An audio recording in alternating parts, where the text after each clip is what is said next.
Chapter 1529.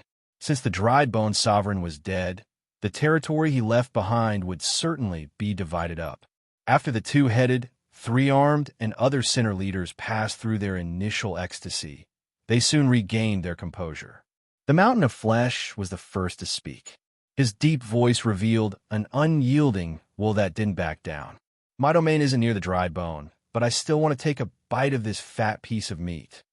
The larger the area they ruled, the higher their production would be, and the more authority they would have when communicating with the surface. When it came to his own interests, he certainly wouldn't back down. After an intense struggle, they argued several times until their faces flushed red and their roars nearly overturned the underground stone houses. But the sinner leaders patiently endured and didn't truly turn hostile. Everyone's strength was about the same. If a conflict were to erupt, it would only benefit others. Ever since the last sinner leader destroyed his own foundation and died, this sort of foolish thing had never happened again. After the division was basically finished, there were only some small problems that could be erased with the massive amount of compensation that would soon arrive. Then it settled. The little mister screamed, an anxious look on his face. The snake woman said that she will offer down an extremely beautiful woman. But first, she is mine, and no one is allowed to steal her from me. There was a burst of laughter, and the fat on his body jiggled. In this aspect, who here can compare with me? I can control dozens of them at a time. In the darkness, the sinner leaders all revealed smiles. But at this time, as if a pause button had been pressed, the underground cave suddenly quieted down. All the sinner leaders froze where they were. Their eyes widened with shock and fear, because at this moment they could clearly feel that the mark left in their souls had been restored. Ghost Fog Cave. Kacha! A light sound rang out. In the silence, it was particularly clear. Countless black chains intertwined with each other, forming a huge ball that suddenly shattered and turned into powder. Qin Yu's figure was revealed. He paused for several breaths of time and slowly opened his eyes. Light flowed within, transparent and bright. It gave off a mysterious feeling, as if he could see through everything. Above Qin Yu's head, the lantern quietly floated. The light that sprinkled down bathed his body. It was like a layer of golden light had been inlaid around his body. Pa! The sphere of light floating in the air shattered and dissipated. Because Qin Yu already knew everything, there was no longer a need for it to exist. He raised his head and looked up. The face of the lost witch on the water droplet-shaped stone pillar had long disappeared.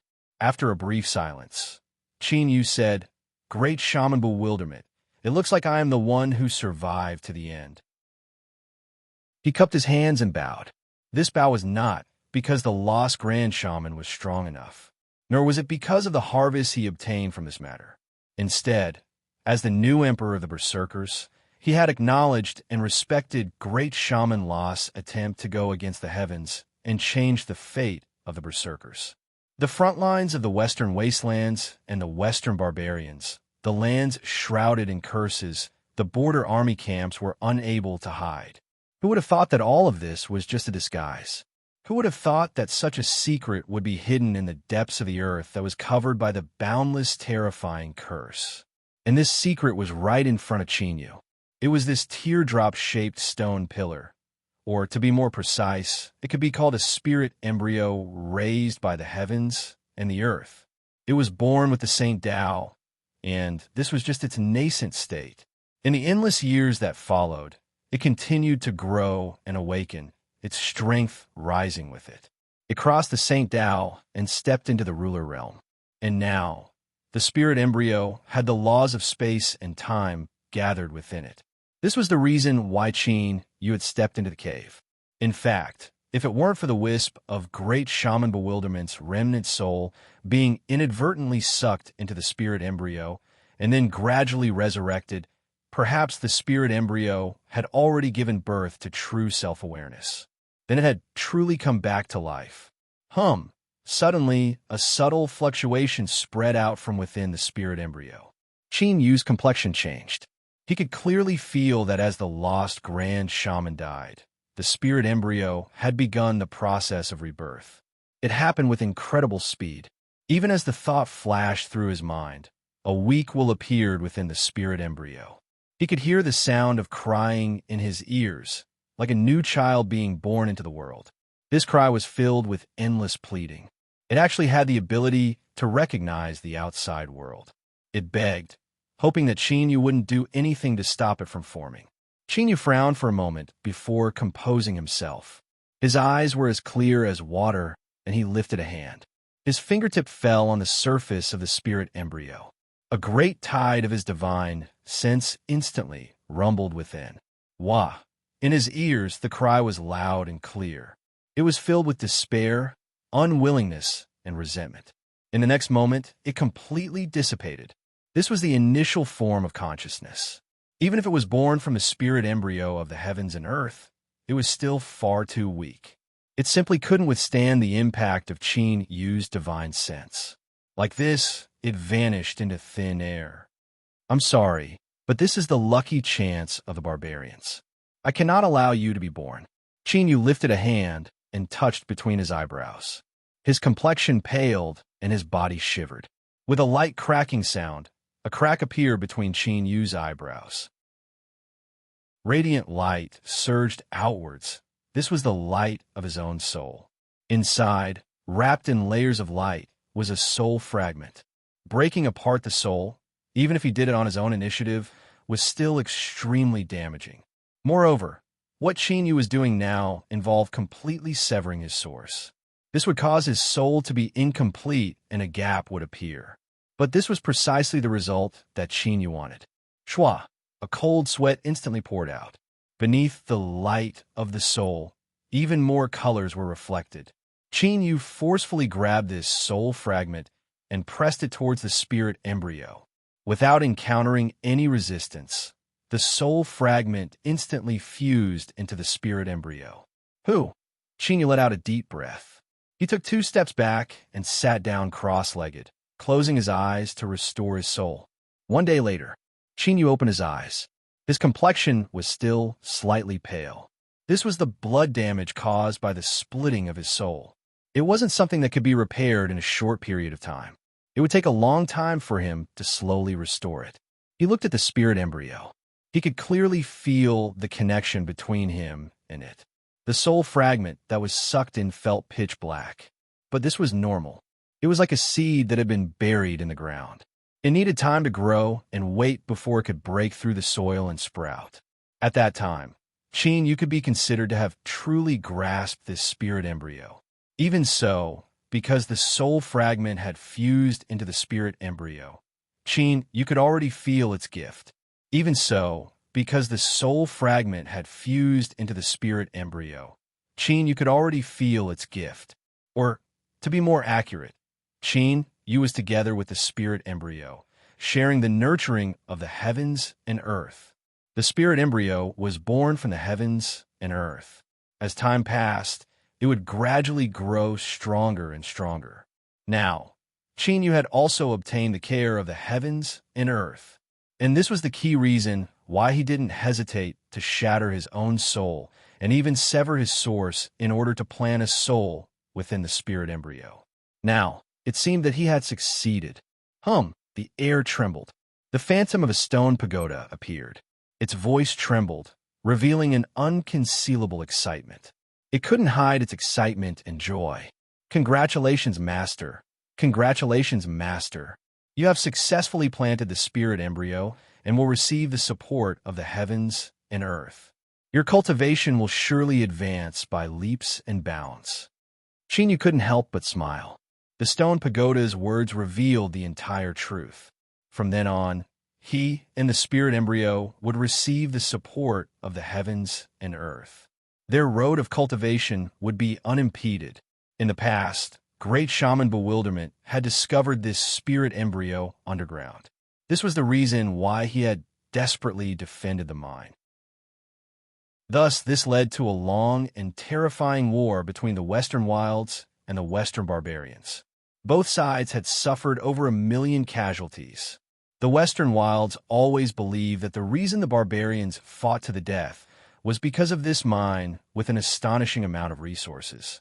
After all, mining and weapon manufacturing had always been the barbarians' weaknesses. But they never imagined that this was only a facade of concealment. Great Shaman Bewilderment determined that he couldn't defend the mine with his own strength.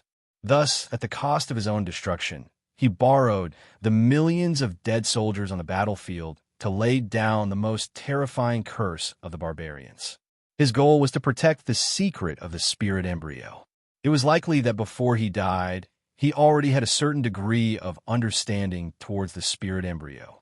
Great Shaman Bewilderment laid down those chains in an attempt to lock down his own remnant soul.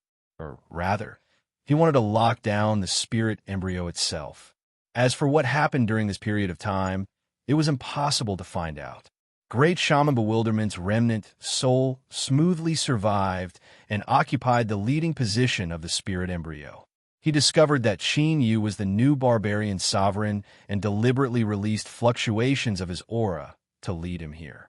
This was a test for Qin Yu and also for himself. If he won in the end and controlled the spirit embryo to swallow up Qin Yu, fusing the strength of the two together, he would inevitably become the strongest barbarian sovereign in the history of the barbarians. He would truly have a chance of leading the declining barbarians to restore the glory of ancient times when the barbarians ruled over all living things. On the other hand, if he was killed, the barbarian emperor would also obtain the spirit embryo, and it would still be a fortuitous encounter that belonged to the barbarian race. As for how the barbarian sovereign would deal with the spirit embryo, that would be his own choice. And Qin Yu's choice was to split his soul and plant a soul within the spirit embryo, sharing the nourishment of the heavens and earth. This was the method he decided on after much consideration. Otherwise, if he wanted to completely possess the spirit embryo, he would have to abandon his own soul and possess it, just like the lost shaman. But doing so would cause one soul to fuse with the spirit embryo. It would take a long period of time for one to slowly grow stronger. This was very safe. Under normal circumstances, it would be very difficult to find a spirit embryo hidden underground. Back then, when the Western Barren Imperial territory entered the underground, they returned empty-handed. That was the best proof. Qin Yu didn't have that much time. He still had many matters to attend to in the outside world. So he asked the stone pagoda and made the choice of planting a soul. There were pros and cons, but since he had already made his choice, he would not regret it. Qin Yu looked at the spirit embryo. For the following period of time, he would need to protect it. At the very least, before the soul seed sprouted, it was still very fragile. Thinking for a moment, Qin Yu turned and walked out. Pa! With a snap of his fingers, a great fog gushed out once more. It was incomparably thick and soon covered the entire cave. Fluctuations of the space and time laws were released once more, quietly fusing into the surrounding space. However, to Qin Yu, none of this could harm him in the slightest, because this place had already become his domain. The cave entrance appeared in front of him. Qin Yu didn't stop and stepped out. A sneer appeared on his lips. He stood where he was, his eyes looking down from above. Bang, bang, bang. There was the sound of people falling to their knees. 2 heads, 3 arms, mountain of flesh, and the other leaders of the sinners fell to their knees without a word, their faces pale and sweat streaming down their bodies. Chapter 15:30. There was a deathly silence in the underground space. The sinner leaders were tormented, their faces filled with fear and dread. They didn't know what kind of punishment they would receive, but without a doubt, if General Jean wanted to kill them, all of them would die. This is the first time and also the last time. Just as their minds were on the verge of collapse and they couldn't bear it any longer, Qin Yu suddenly spoke up. Their eyes widened in disbelief. Then, all the sinner leaders were overjoyed as if they had escaped from death. Thank you, General. We know we were wrong and will never do it again. General's magnanimity is far from what we can compare with. I swear that I will be loyal to you in the future and will willingly go through mountains of blades and seas of fire for you. They kowtowed again and again, their voices loud and clear. Their words were sincere and sincere. Qin Yu sneered. These words were good to hear. As long as he was strong enough, these sinners wouldn't dare to do anything. Conversely, it was the same. I will go into seclusion underground for a period of time, send out a message, and have true saint by you temporarily manage the mine. Cheney didn't say much about the strike or the ore production. He believed that as long as these sinner leaders didn't want to die, they would know what to do. Yes, General. The sinner leaders bowed together. The sound of footsteps gradually faded away. After a long time, 2 heads, 3 arms, Roshan, and the other sinner leaders wiped away their cold sweat and slowly stood up. Who? Everyone let out a long breath. They glanced at each other, bitter smiles on their faces. Their moods were like a roller coaster, rising and falling in the blink of an eye. This was the most perfect description of their current experience. The Golden General had actually come out alive. Not just that, but the feeling he gave off was even more terrifying than before. As for what exactly was terrifying, they couldn't say. They only felt that he was becoming more and more enigmatic. Suddenly, in the darkness, a sinner leader sucked in a breath of cold air. This is bad. Everyone was startled and hurriedly looked at him. This person wiped away his cold sweat. Everyone, we seem to have forgotten something. He lifted a hand and pointed upwards. 2 heads, 3 arms, Roshan, and the other sinner leaders immediately understood. Their complexions changed, revealing looks of panic. They had thought that General Jean had died and had sent out news of his death. It would definitely cause a tremor in the ground. The sinners underground had been dealing with the border guards on the surface for countless years. They were very familiar with each other. General Jean Wu had brazenly killed He Lin and seized control of the mine. After his death, those half-human barbarians guarding the border would definitely retaliate. If, because of this matter, General Jean Wu's trusted aides and family were killed, the sinner leaders sucked in a breath of cold air at the same time. They had already used up the chance to avoid death.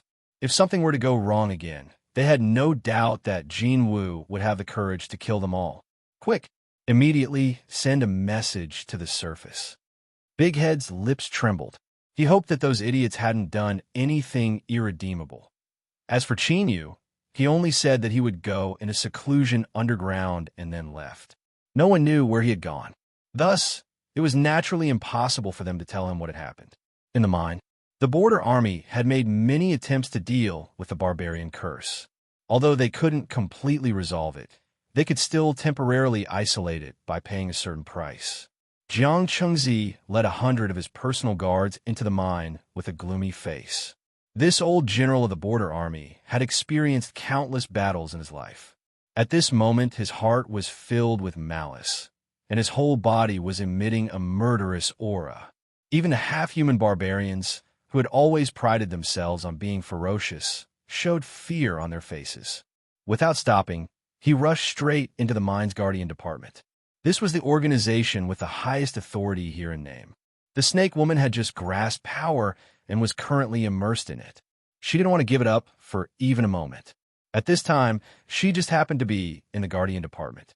She was training several half-human barbarian powerhouses that had just submitted to her. Hearing that someone had arrived from the border army camp, the Snake Woman was startled. She hurried out to greet them. Outside the gates of the Guardian Department, the two sides encountered each other. Seeing Jiang Qingzi, the Snake Woman's complexion changed. She didn't dare to reveal the slightest bit of charm. She stepped forwards and respectfully bowed. Greetings, old General Jiang. Within the Western Border Army camp, the 4th-ranked general had actually personally come to the mine and even risked his life to enter. Something had happened. There must have been an accident. The Snake Woman immediately thought of General Jean, who had died underground. Cold sweat seeped out her back. However, she couldn't understand. All the information she had received clearly indicated that the border army camp was hostile towards General Jean. Otherwise, with his noble status, there was no way he would have been sent to guard the mine. The group of half-human barbarian powerhouses also paled. They all knelt on the ground. Although the mine was at the edge of the border army, it was almost isolated and abandoned by the border army camp. But as long as the big shots of the border army wanted to, they could sweep the mine clean at any time. They had the strength to do so. and Jiang Qingzi absolutely had the qualifications to do so. Are the people who followed General Jin to the mine safe and sound? Jiang Qingzi asked in a low voice. The snake woman's heart relaxed. She hurriedly nodded. Reporting to Old General, advisor by Su and Miss Ru are safe and sound. They are resting in the cave dwelling. She secretly rejoiced that Bai Su and the others had directly revealed their identities. Otherwise, she would have been in big trouble. Jiang Qingzi's heart relaxed. True Saint Bai Su was still alive. This was already a great blessing in misfortune. Although he had stayed here for too long and had probably been corroded by the power of the curse. But it was better to be alive than dead. Jiang Qingzi's gaze fell on the snake woman. This old general of the border army looked old, but her eyes were like sharp arrows that could pierce through a person. You are Shimei? You were the one who sent a message to the camp to report General Jin's death. The snake woman instinctively felt uneasy. She hesitated and said, Old General, I am Shimei. I am powerless to stop General Jin's death. As she spoke, she observed his expression. Her thoughts turned quickly, trying to find the source of the uneasiness. Jiang Qingzi sneered and directly interrupted her. Men, take Shimei down. Behind him, several personal guards rushed out. Old General, Shimei screamed. Her eyes widened in disbelief. Why did they take her? General Jin had gone underground on his own initiative. Even if he died there, he had brought it upon himself. Looking at the guards rushing over, she could feel the coldness in their eyes.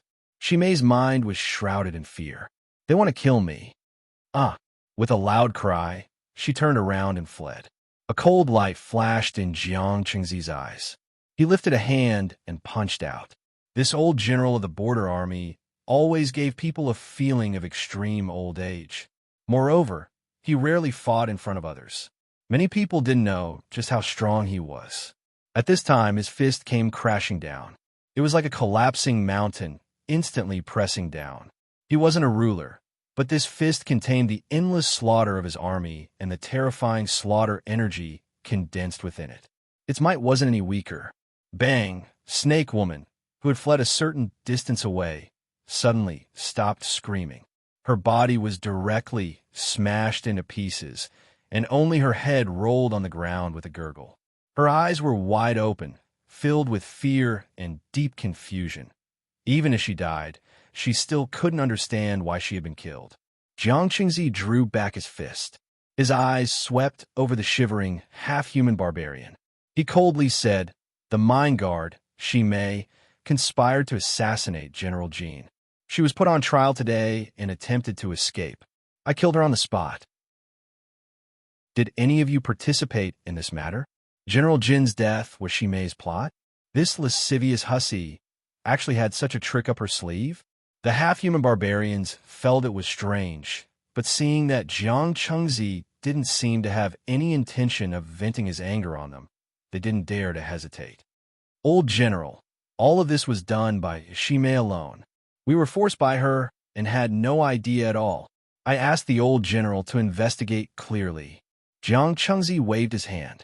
A personal guard stepped forward and put away Shimei's head. This person bowed.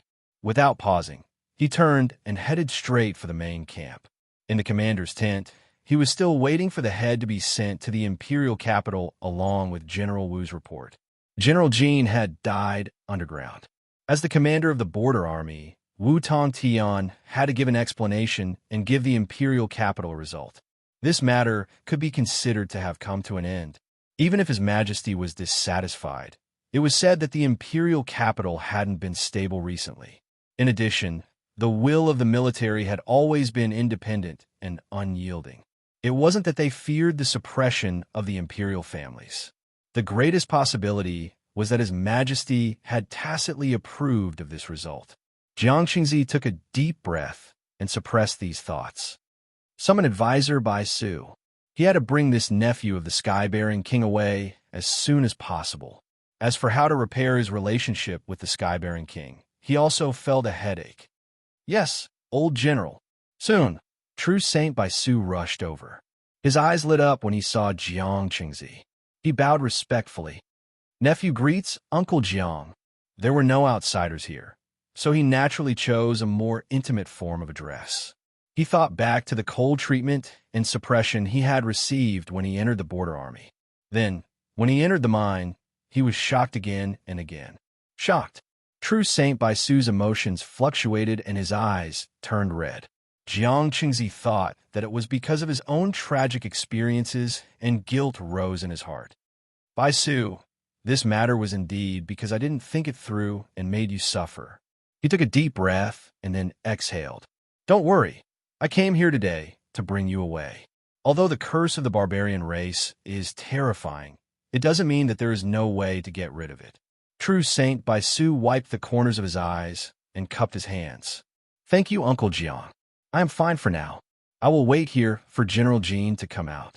Who would have thought that General Jean would die underground? Jiang Qingzi furrowed his eyebrows. He turned and looked over, his white eyebrows gently trembling. Meeting his gaze, True Saint Baisu regained his composure. He smiled and gave him a firm nod. Uncle Jiang, you didn't hear wrong.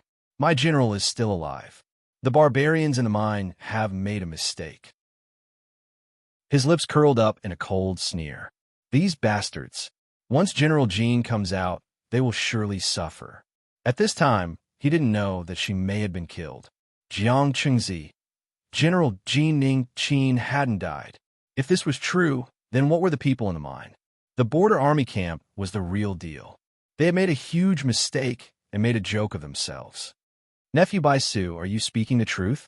Do you have a way to determine whether General Jean is alive or dead? True Saint Baisu shook his head. Then, he thought of the seemingly weak little girl in the back courtyard. Hiss! A chill suddenly surged out from the bottom of his heart. He suddenly felt that there was a gaze that seemed like a smile that wasn't a smile enveloping him. His body shivered and his face paled. He squeezed out a smile. Uncle Jiang, don't ask anymore. But I can guarantee that General Jean is still alive. He didn't doubt the words of this little girl. What nonsense! If you were in contact with her, you would also believe her. That feeling was terrifying to the extreme. General Jean had suppressed the demonic sex and snatched her to his side. Perhaps even he didn't know what kind of terrifying existence he had invited back. Jiang Qingzi looked at True Saint Baisu. He could sense the fear and unease in his eyes. He frowned and didn't ask any more questions. He didn't know that he had inadvertently avoided a disaster, because the little girl in the back courtyard was really looking over here. If he continued asking, he wouldn't be able to leave so easily. Sitting on a chair, Jiang Qingzi fell into deep thought. When he first received the news, he had lost his composure. But now that he had regained his composure, he began to seriously examine this matter. Calculating the time, Shimei's head shouldn't have arrived at the camp yet. In other words, the report in the commander's tent hadn't been sent to the capital yet.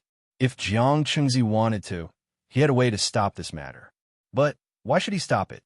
Suppressing the matter a little and watching from the sidelines might not be a bad choice. Thinking of this, Jiang Qingzi looked at True Saint Baisu. Nephew Baisu, you never mentioned what you said today to me. General Jean has indeed died underground. True Saint Baisu's eyes flashed, and he immediately understood what Jiang Qingzi was planning.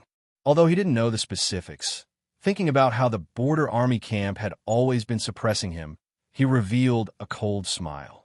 He bowed. Uncle Jiang is right. I didn't say anything and I don't know anything. Western Wasteland Capital. Military headquarters. The war between the Western Border Army and the Western Barbarians was intense, and the entire country was watching. Since it came from the Border Army camp, no one dared to delay the urgent report from the commander's tent. After it was signed, it was sent to the palace at the fastest speed possible. Holding the military report and the wooden box together, the military headquarters cultivator's forehead was covered with beads of sweat. He had worked in the military headquarters for many years and was responsible for sending military reports to the palace. He had experienced similar situations before. This wooden box likely contained a head. The frontline military commander had acted first and then sent a report to the palace. Something major must have occurred. As he thought about the rumors he heard in his daily life, his complexion paled. Jin Wu had placed Ning Qin into the Western Border Army. His Majesty's intentions were self-evident. If it was related to today's report, then, if he wasn't careful, it might trigger a conflict between imperial power and military power. Even if there was only the tiniest bit of strength involved, if it affected him, he feared he would die a horrible death. Entering the imperial palace, he didn't stop until he arrived at the study. A eunuch walked out and received the military report and wooden box with both hands. The military headquarters cultivator's legs softened, and he nearly fell to the ground.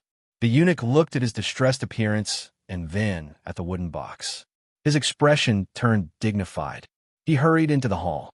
The eunuch knelt on the ground and raised his hands high. "Your Majesty, the Western Border Army Camp's commander's tent has sent an urgent military report."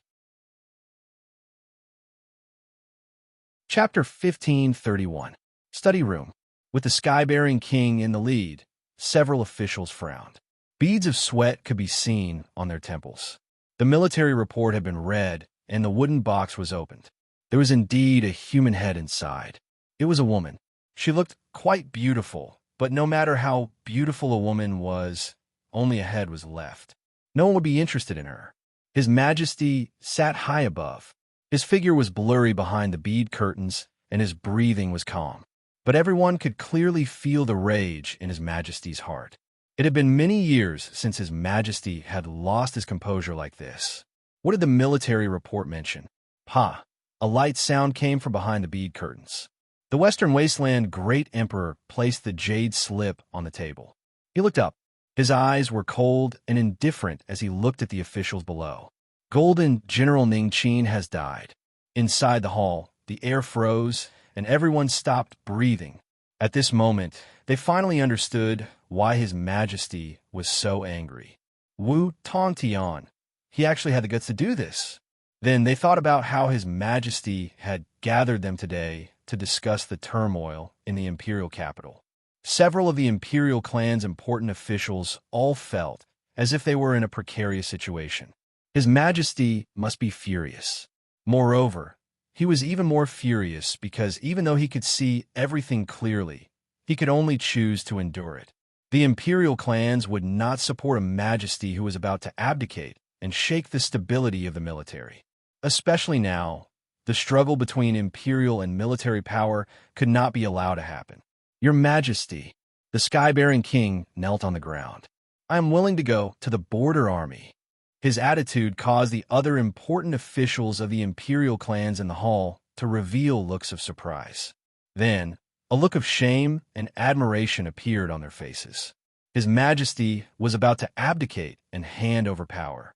They didn't have the courage to argue with the military. Behind the bead curtains, the Western Wasteland Great Emperor's voice was calm. "There is no need.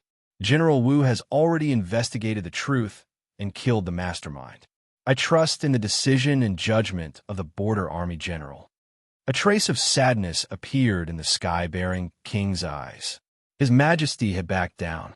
In countless years, this was the first time, but since it had started, it wouldn't be the last. Perhaps this matter would be the fuse for everything. The elders of the imperial clans had already made all preparations. The abdication was unavoidable. In the end, His Majesty's plan did not come to fruition. Perhaps this was the fate that had long been decided. He and His Majesty were unwilling to accept it. They had fought for so many years, but in the end, they still failed. At this moment, the eunuch who had retreated out of the hall came in with sweat on his forehead and cried, "Your Majesty, urgent report from the Xizjiang border army." As the saying goes, a new emperor brings his own courtiers. This was even more accurate and realistic when it came to eunuchs. The new emperor would not continue using the old men left behind by the previous emperor. The best outcome waiting for them was to enter the secret place of the imperial palace and guard it for the rest of their lives. The more miserable ones would be exiled, and one day they would be completely purged for some unknown reason. The eunuch cursed in his heart. These border army barbarians had gone too far. They actually dared to threaten His Majesty. While he was sweating and cursing in his mind, the two military cultivators who had delivered the letter outside the imperial study were also staring at each other speechlessly. His Majesty might not casually touch the military commander stationed at the borders, but the two of them were just insignificant ants in the military headquarters. Any random reason was enough to cause the two of them to fall into a pitiful fate. The silent weight and the torment of an unknown fate caused the robes of the two military cultivators to be soaked in a cold sweat. Their appearance became more and more distressed. After an unknown period of time, their ears began to ring and their vision became dizzy. The two of them were suddenly awakened by a burst of laughter. Their hearts shrank, and they immediately revealed bewilderment. They looked at the imperial study in front of them and listened to the carefree laughter coming from within. This laughter was His Majesty. Just what was going on here? The door to the imperial study opened. The eunuch, who looked as if he had lost his parents, ran out, his face flushed and filled with pride. His Majesty has already given an official reply. Take it back and tell the old lords of the military headquarters that His Majesty's meaning is that the border armies have been increasingly negligent these past years, and it is time to reorganize them. The contents of His Majesty's imperial reply were soon spread out from the military headquarters. What followed was the entire story and the truth. The summary was as follows. In the first military memorial, General Wu of the Western Border Army reported that General Jin Xin was trapped underground in the mine to suppress the sinners' riot and strike. Unfortunately, he died on the spot. After the Border Army camp learned of this matter, they had already caught the culprit behind the scenes. After killing him, they would take his head and send it to the imperial capital. But it didn't take long for the second military memorial of the Western Border Army to arrive. It wasn't in the name of General Wu, but the content was quite interesting. It said that the sinners in the mine had deeply surrendered and stopped the riot. They had even handed over enough ore to produce for a year. No one was stupid, especially the people in the imperial capital. The sinners had surrendered and handed over a large amount of ore. The only explanation was that General Jin Xin had suppressed them. Then, the first urgent military memorial from the General Wu in the tent of the Western Border Army camp naturally became a joke. Or more accurately, it was Wu Tongtian of the Border Army who had become a joke. For a time, everyone in the streets and alleys of the imperial capital was talking about this matter before and after tea. When the famous General Wu, who had outstanding military achievements, was mentioned, they couldn't help but reveal a strange expression. Vaguely, everyone seemed to be saying that General Wu was so old that he couldn't even figure out the life and death of the generals in the army. But all this was just on the surface. Through the surface, one could see the essence. In the eyes of those who were observant, it was General Wu of the Border Army who carried out the will of a certain party to test and push His Majesty. But he was defeated and suppressed by a strong force. This caused everyone's gazes to be filled with caution and fear as they looked at the chair. The most direct consequence was that the turbulent situation in the imperial capital in recent days suddenly eased a lot. The military headquarters reprimanded the Border Army in all directions, and the negative example was naturally the camp of the Western Border Army. The name of Wu Tongtian was not mentioned, but everyone knew that this was a slap to General Wu. It was extremely loud. The mine resumed normal operation. No, to be more precise, it was in a state of super high efficiency. The demi-human barbarian border army stationed here had never seen the sinners underground with such a humble attitude. Therefore, they felt awe and respect from the bottom of their hearts for General Wu Jinwu, whom they had only met once and who was very strange.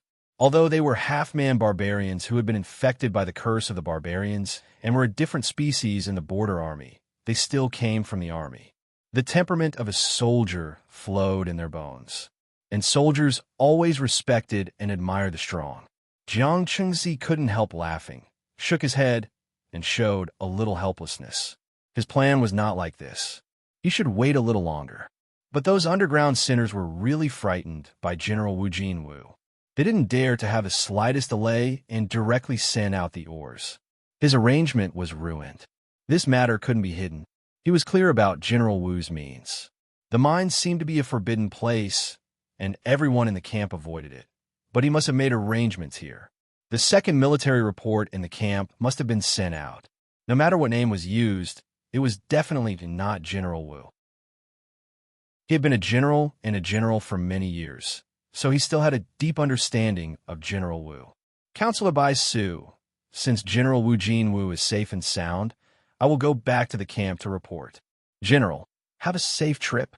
True Saint Bai Su's face was full of joy. Although he believed what Miss Ro said, he was still happy to have it confirmed. More importantly, he had discovered General Wu Jinwu's secret.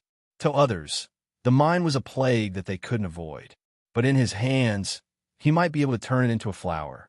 For example, the pills that he and Taisher ate at the beginning. General Wu Jinwu was safe and sound when he entered the mine, and Wu Jinwu's fall today. It wasn't big, but it was a loss of face. More importantly, this matter would become a sign that General Wu Jinwu would officially gain a foothold in the Western Border Army camp. After watching Jiang Qingzi leave with his men, True Saint Bai Su stood up and smiled. At this moment, he suddenly felt that the future was full of hope. The future is indeed bright and full of hope, but if someone blabbers, they might die. A serious voice sounded in his ear. True Saint Bai Su's body stiffened. He turned his head with difficulty and saw Miss Ro looking at him with an extremely serious expression. She raised her hand and patted his shoulder. Little Bai Su, do you understand? General Wu Jinwu is about to return. True Saint Bai Su desperately nodded. Perhaps it was because the angle of distortion was wrong, but as he moved, there was a loud cracking sound. Good. Little Ro nodded with satisfaction. She held the chicken overlord in her arms and turned to walk into the residence. A chicken head popped out from her flat and round shoulder, its small eyes filled with anxiety. It opened its mouth, but no sound came out. But this didn't prevent it from transmitting the emotions in its heart. Save me. Hurry and save me. True Saint Bai Su was expressionless, pretending that he didn't see anything. It wasn't that he didn't want to help, but that he didn't dare to. But this didn't prevent him from experiencing the despair in the chicken overlord's heart. He had only been standing on the side, and Miss Ro had patted him on the shoulder, and he had felt as if he would die. Moreover, the chicken overlord was currently being held in her arms. That pair of fair and beautiful little hands continuously and gently stroked its feathers. Hiss, just thinking about it made its hair stand on end. If she wanted to, then in the next moment the chicken overlord would explode into a pile of broken bones and flesh and blood splattering everywhere. General, Brother Ning Qin, hurry and return. You were the one who invited this ancestor back. As for how to deal with her, that will depend on you. Deep underground, in a long-abandoned mine, Qin Yu sat down cross-legged. He was like a shadow of the night, completely blending into the darkness. Qin Yu sat down cross-legged. His entire person was like the shadow of the night, completely blending into the darkness. From head to toe, there wasn't the least bit of breath left in his body. Several chubby bugs slowly crawled past Qin Yu like wriggling pieces of fat. They were called mind bugs by the sinners of the underground world. In essence, they were extremely timid creatures. If they were frightened in the slightest, they would be scared to death. With a loud bang, red corrosive magma shot out in all directions. The power was terrifying, but now it seemed that in their perception, Qin Yu was a piece of, or a mind bug crawled onto his body. After wriggling for a moment, it found a comfortable position and soon fell asleep. In the darkness, Qin Yu's eyes opened a slit.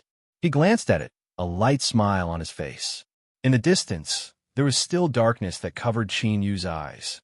However, in this darkness, there seemed to be a lively aura. The seed had already begun to sprout. Western Frontier Border Army Camp. Commander's tent. The meeting was held as scheduled. Wu Tongtian's expression was calm, not changing at all. At the very least, no one in the commander's tent noticed anything strange. He was still that domineering, wise, and sharp border army commander-in-chief. Yi Sang sneered inwardly. The more he appeared the same as before, the more it showed that Wu Tongtian's heart wasn't calm. As the number 2 figure of the Western Frontier Border Army, his attitude towards Wu Tongtian was a bit contradictory. He hoped that Wu Tongtian would lose face in order to increase his own influence in the border army camp. But Wu Tongtian himself was a strong supporter of the Yi family in the army. But there were some matters that he couldn't interfere with just his attitude. For instance, Wu Tongtian's loss of face was already a fact. The reprimand issued by the military was a slap to his face. In the imperial palace, His Majesty had used the prestige of trampling on Wu Tongtian to temporarily stabilize the situation and buy himself some time. But the truth was that Yi Sang wasn't optimistic about His Majesty's plans.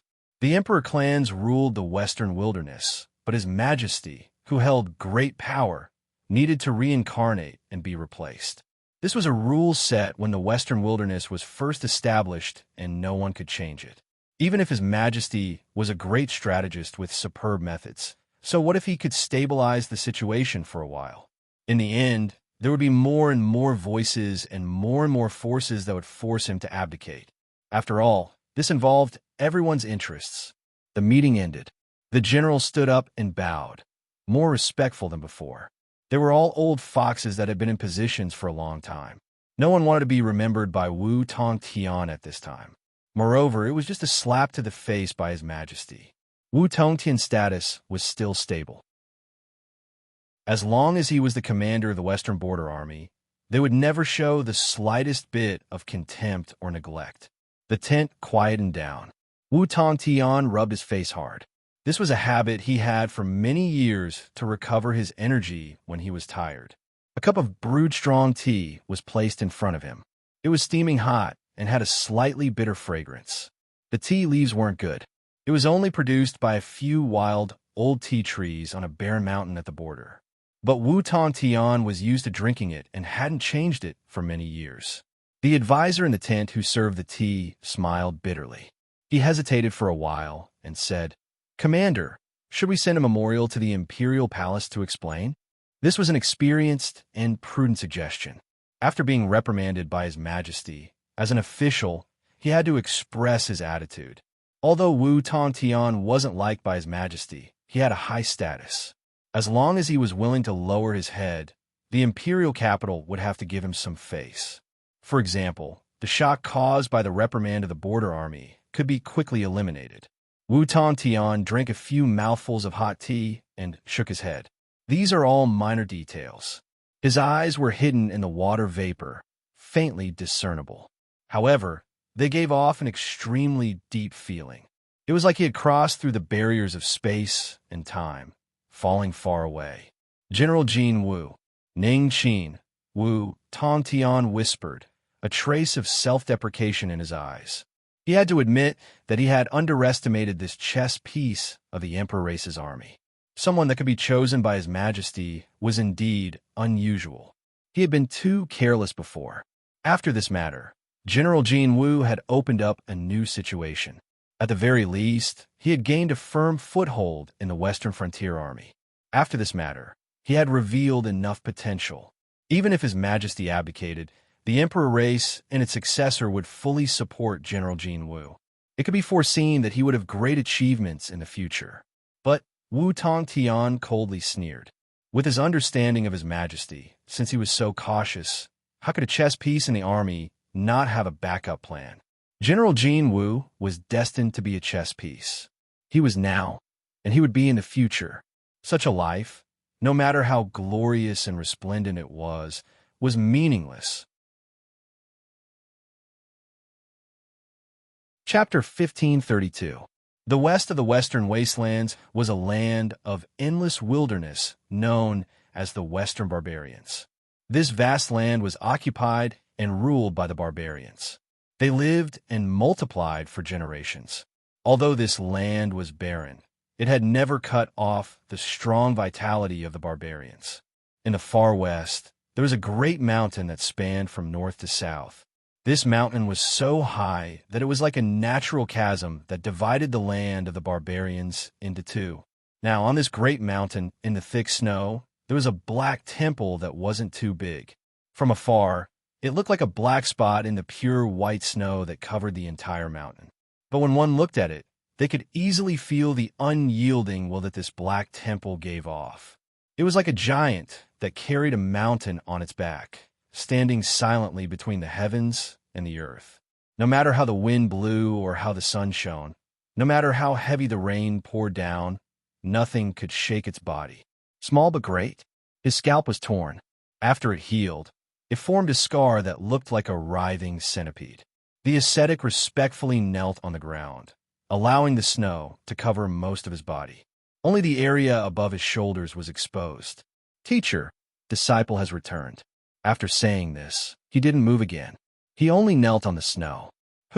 Between the heavens and the earth, a strong gust of wind blew.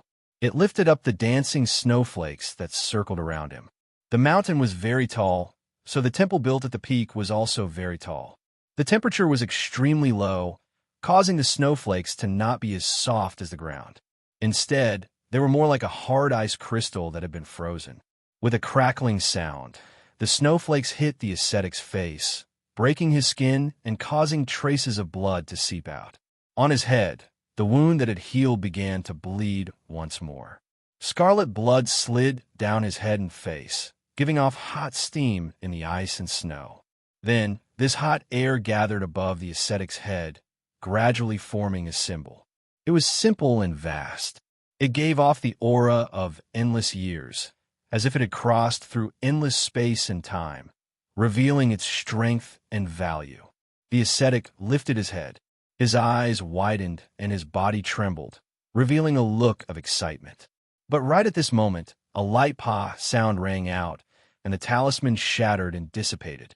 All the fog was instantly swept away by the strong wind. The blood that flowed down the ascetic's body solidified and froze. He looked at the black temple, his eyes filled with confusion and shock. "Teacher, what is going on?" As the only remaining great shaman in the Western barbarian territory, he believed that his teacher would be able to make a judgment based on the traces he left behind. However, just as everything was about to become clear, it was forcefully dispelled by an external force. In this world, who could have such a method? Even the strongest of the human cultivators on the other side of the sea could not destroy a great shaman's calculations in the berserker's territory. After a short period of silence, a light cough came from within the black temple. Kushio immediately revealed a nervous expression. "Teacher." His body moved, but he didn't dare to move forward. It was as if the black temple in front of him was a holy land that couldn't be blasphemed. Without permission, he could only kneel outside. He didn't have the qualifications to enter. After a moment, the coughing gradually subsided. A tranquil and gentle voice sounded out from the black temple. "The world is vast and boundless, and we are nothing more than mayflies. How can we truly peer into the mysteries and vastness of this world?" Ascetic Shio touched his head to the ground, respectfully waiting for his teacher's orders. "Our race's new emperor has indeed descended, but his fate and aura have been concealed by a vast power of the heavens and the earth. This is the best result for our emperor and our people. Keep this a secret and don't try to search for it." The voice paused for a moment before it continued speaking. "The young man you saw in the camp of the Western Desert Border Army is related to our new emperor. If you go and meet him, you will naturally gain something." Ascetic Shio kowtowed respectfully. After 3 kowtows, he got up and walked down the mountain. He stepped barefoot into the snow. His body was submerged in the snow, and only his head was exposed. He walked through the snow without a trace, as if he had never been there. Silence returned to the black temple, and a pair of eyes slowly opened within it. There was a hint of resignation in them, along with a faint hint of absurd laughter. Who would have thought that the new emperor of the berserkers, the ruler of all the berserkers in the world, would give up his noble status and run to the human race? This was a joke that wasn't very funny. The new emperor hiding among the humans was naturally risky, but compared to being targeted by the human cultivators, this was a better result. Thus, he chose to tacitly agree. He tacitly agreed that his deductions had been interrupted by that strength. He began to cough again. Drops of blood splashed out from his nose and mouth, falling onto the pure white ground, appearing particularly dark red. "Mine. General Jean Wu's residence. Luxurious rear courtyard." Although it was underground, after spending a great deal of effort and resources, it was still possible to create a landscape that wasn't inferior to the outside world. Little Meaty lazily sat on a chair, seeming a bit dispirited. She constantly rubbed her chicken head. Little chicken, what do you think Yu is doing? Why hasn't he returned yet? The chicken overlord had long since turned numb. Its body was curled up, and its eyes were dark and filled with despair, without the least bit of light. Luckily, Little Meaty had long since grown accustomed to this. She respectfully remained motionless and didn't feel annoyed because of this. Otherwise, she would only need to gently twist her fingers, and the chicken overlord would be able to perform the unique skill of exploding a chicken head. Suddenly, Miss Meaty frowned. Light erupted from her eyes, and she turned her head to look in a certain direction. The chicken overlord felt the air freeze over, as if it had been sealed in ice. It also felt as if there were 10 mountains pressing down on its body. In the next moment, it would be crushed to pieces, turning into a pile of broken bones. Its eyes widened, filled with panic and horror. At this time, there was only a single thought in the chicken overlord's mind. My life is finished. Miss Meaty coldly snorted. She lifted a hand and pointed forwards. Her pale and delicate finger seemed extremely soft. The moment it touched the void, there was a dull, thumping sound. It was as if a huge hammer had hit the surface of a drum. The chicken overlord's eyes rolled back, and it fainted from the shock. Little Meaty furrowed her eyebrows. As if she had sensed something, she slowly drew back her hand, a thoughtful look on her face. The Goliath great shaman? If it were them, then it could be explained why they had drawn back their hand after feeling her strength and suffer the backlash. Her expression relaxed, and her eyebrows relaxed. She licked her lips and said, I never thought that after so many years there would still be a great shaman amongst the Goliath tribes. Hiske. The taste of them is really nostalgic. She was a bit hesitant. Should she follow the tracks and do something? Perhaps she would be able to eat a delicious meal. Thinking about it, Little Meaty gave up on this idea. Yu was the new sovereign of the Goliath tribes. If she were to eat a great shaman, he definitely wouldn't be happy. Whatever, food and such wasn't a necessity. She would just have to endure it. Jiang Chengzi frowned. He stood at the entrance of the tent, looking towards the mine in the distance. There was a thoughtful look on his face. The counselor walked over and respectfully said, General, are you still thinking about the matter regarding General Jinwu? He wanted to remind Jiang Chengzi of something, but as he thought about it, he felt that there was no need to say anything. Jiang Chengzi didn't turn around, as if he could see the counselor's expression. Wu Shuai's wisdom is unparalleled. Although I cleanly removed myself, he is still suspicious of me. But that doesn't matter. Just like how the imperial capital can't easily move against Wu Shuai, it will be difficult for him to move against me. These words were spoken with full confidence. As a true veteran general of the Western Border Army, he had started from slaughtering foot soldiers on the battlefield and had slowly built up his meritorious deeds until today. His various relationships with his former subordinates had already formed a great net that covered the entire Western Border Army. If someone were to move against him, not even Wu Shuai would be willing to bear the consequences. The counselor smiled. General, since you already know this, why are you still acting like this? Jiang Chengzi waved his hand, not saying anything. Although the counselors that followed him around were all trustworthy people, there were some things that only he could know. However, there were some things that only he could know. No one could explain it to him. He looked towards the mine. He wasn't thinking about General Jin Wu or worrying about himself, but was thinking about true Saint Baiyu.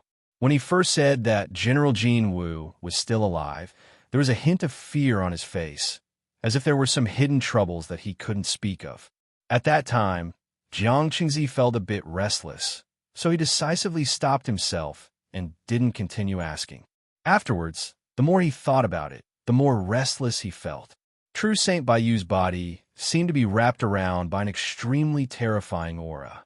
Jiang Chengzi didn't know what it was, but he was filled with dread, as if this aura only needed to slightly tremble to kill someone. The one that was killed was true Saint Bayou, or perhaps even he was killed. General Jean Wu really did have some secrets on his body. Qin Yu left seclusion. It was more accurate to say that he was only barely able to conceal the traces of his soul being damaged. It was hard to detect on the surface, but the truth was that he needed time to slowly recover from his injuries. But this was necessary. When it came to matters involving the spirit embryo, one couldn't be too careful. He focused his mind and sensed that the soul planting was progressing smoothly. Everything was developing in a good direction. Perhaps after some more time, it would smoothly germinate. He had already been underground for some time. Now that he had taken care of everything, it was time to leave. With a thought, Qin Yu's calm and indifferent voice sounded out in the minds of all the sinner leaders. I will soon leave the underground world. You all behave yourselves. Whoever dares to stir up trouble will die. 2 heads, 3 arms, mountain of flesh, and the other sinner leaders felt their hearts tremble. They fell to their knees and said, "Farewell, General." This terrifying evil star had finally left. They felt their breathing become much easier. But thinking about it, even if Qin Yu left, a single thought from him could determine their life or death. This happy and relaxed feeling quickly vanished. After nearly a month, Qin Yu's figure was bathed in the light of the 9 suns of the Great Desolate. Although darkness was one of his strongest strengths, he was still born as a human and bathed in the light, so his mood was much better. "Greetings, General." Outside the cave entrance, the border army guards hurried over and knelt down. Their expressions were respectful, and their eyes revealed awe and reverence. It had to be known that this General Jean in front of them was someone who had caused the military commander of the border army, a great figure that stood above the clouds, to suffer a great loss. Thinking about how General Jean was their direct superior, the border army guards felt a bit of pride and honor. Qin Yu nodded. "Rise." Soon, after Blackscale and the Snake Woman died, the remaining 6 barbarian guards gathered in front of Qin Yu. After greeting him, everyone was respectful. Soon, Qin Yu learned of everything that had happened in the outside world while he had been underground. Wu Tong Tian had made a mistake, but he had stumbled upon it by accident and used it to make a name for himself in the Western Border Army. "General, His Majesty has issued a decree. In commendation for suppressing the rebellion of the sinners underground, he has granted you the title of first-class count," a guard respectfully said, his face full of envy. This was a very high rank in the Empire's military. One had to know that the 4 great border army marshals were only marquises. For example, Wu Shuai was Marquis Jinshi. Count Zhongwu was just one more step away from being conferred the title of Marquis. A sharp light flashed in the depths of Qin Yu's eyes. Suppressing the strike of the sinners was certainly a meritorious deed, but it was absolutely not enough to be conferred such a title. It seemed that the great emperor of the Western Wilderness was using this matter to express his dissatisfaction and unyielding attitude. The military was in the wrong, so they could only pinch their noses and accept it. At the same time, this was also the Western Wasteland Great Emperor's declaration to Qin Yu. "As long as you are outstanding enough, I will not hesitate to reward you. As long as you are loyal and devoted, you will soon become a marquis." If it was someone else, they would probably be incomparably excited and deeply feel the majestic grace of the emperor. From then on, they would be dead set on being ordered around. But if the great emperor wanted to use the title of first-class Earl of Loyalty to win over Qin Yu, he could only say that the great emperor was overthinking things. "Got it. I'm going back to rest. You guys go ahead." Qin Yu turned and soared into the skies. Chapter 1533. Mineshaft Residence. After sending away true Saint Bayou, who had rushed over, Qin Yu sat down and drank a cup of tea. As he put down the teacup, he frowned. He felt that there was something strange in this fellow's expression, as if he wanted to say something, but there were some misgivings in his heart. After drinking several more mouthfuls of tea, Qin Yu rapped his fingers on the table, a strange feeling growing in his heart. The chicken overlord hadn't come. With Qin Yu's understanding of it, Even if it hadn't done anything meritorious, it would cry out. Moreover, after the previous twists and turns, it would definitely come to express its loyalty. This wasn't right. As he thought back to how true Saint Bayou hesitated to speak, Qin Yu's eyes flashed. He stood up and walked towards the rear residence. The demonic sex, Miss Meaty, has come from the commander's tent. She has been placed in the rear residence. These were true Saint Bayou's original words. Thinking about it carefully, when he said these words, although his expression was calm, there was actually a bit of caution. Along the way, all the maids he met bowed and made way for him. Compared to ordinary women, there was something strange about them. However, these berserker transformations gave them a strange air of elegance. It was said that there was a market for the barbaric women in the mine shaft in the Western Border Army camp. Meaty was already waiting in the courtyard, as if she already knew that Qin Yu would come. She weakly bowed. "Greetings, General Jean." Timid, white, and tender, she seemed like an easy target to bully.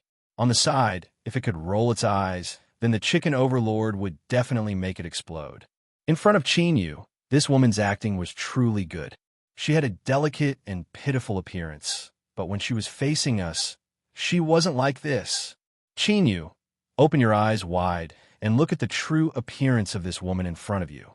Save me, save me." The chicken overlord's eyes were wet with tears. Just as it was about to say something, it suddenly shivered. Miss Meaty's timid eyes fell on its body, as if she were looking at a tender and fragrant stewed chicken.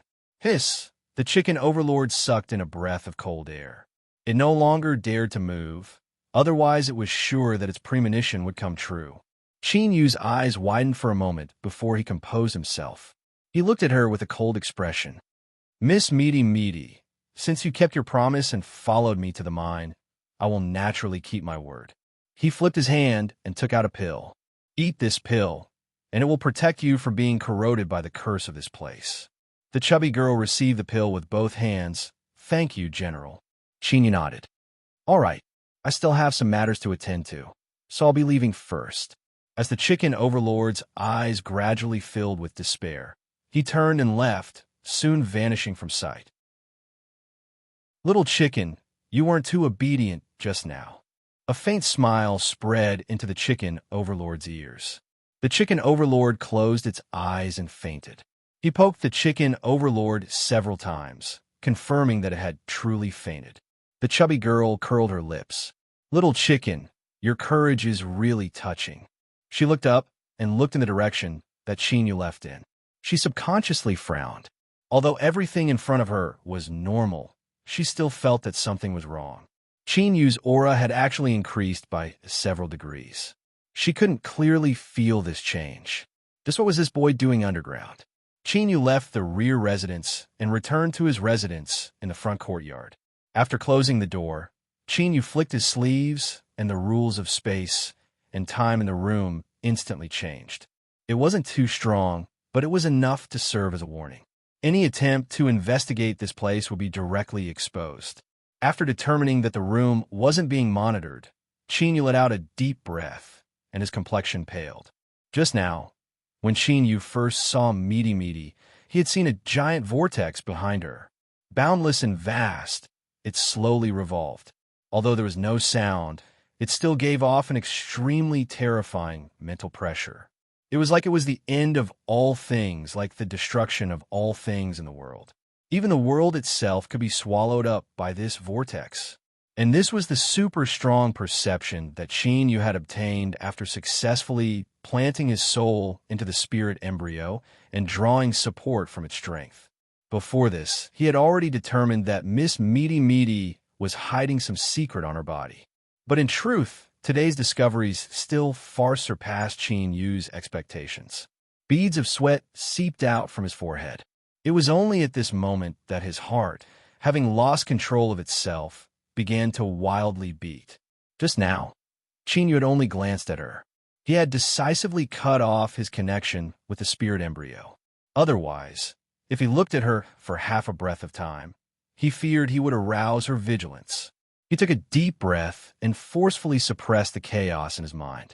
Qin Yu bitterly smiled. He rubbed his temples. At this time, his thoughts coincided with true Saint Bayou's. He wanted to suppress the demonic sect and steal away Miss Meaty Meaty. He didn't want any hidden dangers to occur to him. But now, it seemed that he had provoked an ancestor for himself. Moreover, what Chinyu was worried about right now was whether or not Meaty had already discovered his identity. She had followed him on her own initiative, coming to the border army camp and hiding by his side. Just what was she planning? If he couldn't figure this out, Chinyu wouldn't be able to eat or sleep in peace. Indeed, in this world, no one knew when an accident would arrive. He had suppressed the rebellion of the sinners and planted his soul into the spirit embryo. He had also used this opportunity to gain a foothold in the border army camp. Who would have thought that in the blink of an eye, such a great trouble would occur? Calm down, don't panic. Chinyu frowned, deep in thought. He thought back to the vortex he had seen before. Without a doubt, this thing was terrifying to the extreme. Whether or not it could swallow the world, it would definitely be easy for it to swallow Chinyu. In other words, if Meaty wanted to kill him, she could do so at any time. She had been hiding and hadn't done anything. At the very least, this meant that Chinyu wasn't in any danger for the time being. This was extremely important. Otherwise, what Chinyu should have done was immediately run away, as far away as he could. What standing in the army, what borrowing the strength of the western wilderness, all of this was built on the premise that Chinyu was alive. Since there shouldn't be any danger for the time being, then he could think about it a step further. This vortex was terrifying, but vaguely, it seemed a little familiar. Chinyu's frown deepened. He tapped his fingers on the table, making a rhythmic sound. He first confirmed several times that this familiar feeling wasn't a mistake he had made in his panic. Then, bit by bit, he searched through his memories for a similar feeling. Unfortunately, after 2 hours, Chinyu's mind was a bit numb, and he still hadn't found anything. He felt like there was a film wrapped around him, making it impossible for him to see through it. Who? Chinyu let out a breath, a helpless look on his face. In truth, this matter was easy to solve. Since he felt it was familiar at first glance, then if he looked at it a few more times, there was a high chance he would be able to find the source of this familiarity. Take another look? Just as this thought rose up, he suppressed it. Slowly, even if he wanted to take a look, now wasn't the time. Otherwise, if he wasn't careful, he might be discovered. The Commander Tent's message was delivered. Commander Wu invited First Class Earl Loyal Marshal to the Commander Tent to discuss matters. This was the right thing to do. Now that the barbarians' offensive had gradually eased and the war situation had calmed down, everyone could relax a little. Since Chinyu had opened up the situation, he naturally had the qualifications to go to the Commander Tent to discuss matters. And this time, his appearance was different from before. He didn't enter the Commander Tent with the so-called status of a counselor. He used the status of First Class Earl Loyal Marshal, a general of the army. This announced that Chinyu had truly gained a foothold in the border army camp. After Chinyu received the message, he stood up and went. He was just worrying about what he should do to quietly stay away from the little girl of the Devil Sect. This was obviously an opportunity. Since he couldn't see clearly and couldn't afford to provoke her, then hiding for now was always the right thing to do. Although he didn't have a good impression of Wu Tongtian and the other generals of the border army, Chinyu had to admit that staying in the border army camp was a very safe thing to do. The Western Desolate Border Army had 9 divisions, and 4 of them were in the western frontier. This made up nearly 40% of the army of the empire. What a terrifying force it was. Being in the camp, even if an Emperor Realm cultivator attacked, they wouldn't be able to hurt Chinyu. Bringing Bai Shu, Chinyu thought for a moment and called Tai Shi, then set off for the camp. The journey was incomparably smooth. When the carriage stopped, the camp was in sight. Greetings, Earl Loyal Marshal. Outside the camp, the soldiers stationed there bowed, their eyes full of respect. Soldiers worshipped the strong. The news of General Jin Wu suppressing the rebellion of the underground sinners alone had long spread. Moreover, even Commander Wu had suffered a loss in his hands. How would they dare to provoke him? For the first time, Chinyu truly felt the status and dignity of a general of the military. The journey was unimpeded. He didn't need to report or get permission to arrive at the commander's tent. He turned and glanced at Tai Shi. I believe you have some friends and family in the camp. I will allow you to rest for a day. You may leave. A complicated look appeared in Tai Shi's eyes. He bowed and left. True Saint Baiyu stepped forward. First rank Earl Loyal Marshal, General Jean Wu Ning Qin, requests an audience with the commander. Soon, the tent doors opened and several counselors bowed. Earl Loyal Marshal, Commander Wu invites you in. Qin Yu cupped his hands together. Thank you. He stepped into the tent. He was the furthest away from the commander's tent, and also the last to arrive. Ning Qin greets Commander Wu. Wu Tong Tian said, General Jean Wu need not be so courteous. Enter. His expression was calm, without the slightest fluctuation. It was hard to tell what his true emotions were. Yes. Qin Yu turned and walked to his seat. Compared to before, there was a new change in the order of the tent. He moved forward by one position and sat opposite Yi Sang on the left. This position indicated that after being granted the title of first-rank Earl Loyal Marshal, Qin Yu's ranking in the Western Border Army was now third. He was an absolute commander of the Border Army. Greetings, Earl Loyal Marshal. The Border Army generals stood up and bowed. Qin Yu's eyes flashed. He cupped his hands together and bowed. My comrades, there's no need to be so polite. Please sit. He sat down and looked forwards, his eyes meeting Yi Sang's. This number 2 figure of the Border Army, a direct descendant of the Yi family who had been granted the title of Great General, had an extremely cold expression. Everyone had already torn apart all pretense of cordiality, so there was no need to maintain a superficial relationship. First rank, Earl Loyal Marshal. Humph, His Majesty is truly generous. But even if he is third, so what? The commander maintained his composure, but his heart was filled with anger. There was no need to say anything about his attitude. Even if Ning Qin opened up the situation, it was hard to say whether or not he would be able to remain in the Border Army in the future. Let's begin, Wu Shuai lightly said. He allowed everyone's eyes to sweep over his face. With the war easing up, there was no urgent matter. The discussion in the commander tent soon came to an end. The most important matter today was that General Jean would reappear in the Border Army. If there is nothing else, then the discussion is over. Wu Tong Tian swept his eyes over everyone. Commander, please wait a moment. Qin Yu suddenly spoke up. In the commander tent, the atmosphere suddenly became heavy. Countless eyes looked over, thinking that he had arrived. Ever since General Jean entered the Border Army camp, he had been pushed aside and suppressed. Now that he had stabilized his footing, how could he not express something? In truth, everyone had been waiting for this moment from the very start. Wu Tong Tian had a calm expression. General Jean, what is the matter? Qin Yu cupped his hands together. General Wu, my residence in the mine hasn't been repaired yet. I would like to temporarily stay in the camp for some time. That way, I won't have to run back and forth during the discussion. Of course, this was an excuse. He simply didn't want to go back. Qin Yu knew the reason, but others didn't. His heart skipped a beat, and he thought that General Jean was indeed General Jean. If he could make Wu Shuai suffer a loss, then his actions were sharp and unexpected. If General Jean stayed in the camp, even if he didn't do anything, just looking at him would make people unconsciously think of the previous blunder. Then, when they looked at the dignified and solemn Wu Shuai, they would think of him as a joke. The human heart was the most marvelous thing in this world. Unless one personally experienced it, it was hard to understand just how terrifying it was. It wouldn't be too long.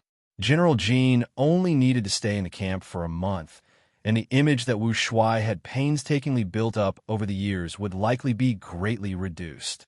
This was challenging Wu Shuai to his face. In everyone's eyes, this must have come from His Majesty in the imperial palace behind the scenes. With such an unyielding attitude, did His Majesty have a backup plan? Otherwise, why would he be pressuring Wu Shuai like this? That's right, they were overthinking things. Moreover, they couldn't stop themselves from rushing towards the stars. But the truth was that Qin Yu simply wanted to hide in the Border Army camp for a period of time. He had no choice but to hide. That little girl from the demonic faction was far too terrifying. Before he could figure out what was going on, he didn't want to approach her again. As for the chicken overlord, cough cough, that fellow had always been skilled at begging for a living. He didn't think that he would be killed.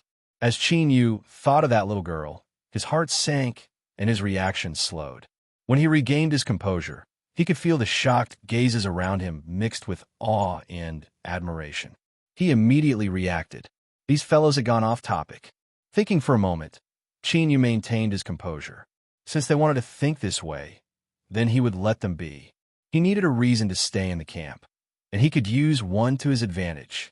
Wu Tong Tian remained silent. Yi Sang sneered. This number 2 figure of the border army camp had an icy, cold tone.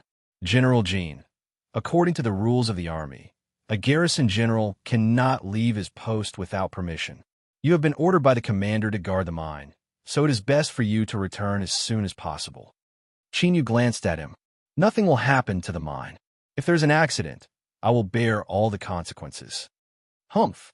Yi Sang sneered, not speaking again. Wu Tong Tian said, if that's the case, then General Jean can stay behind. He stood up and left. This was the first time that Wu Shuai had left after the meeting ended.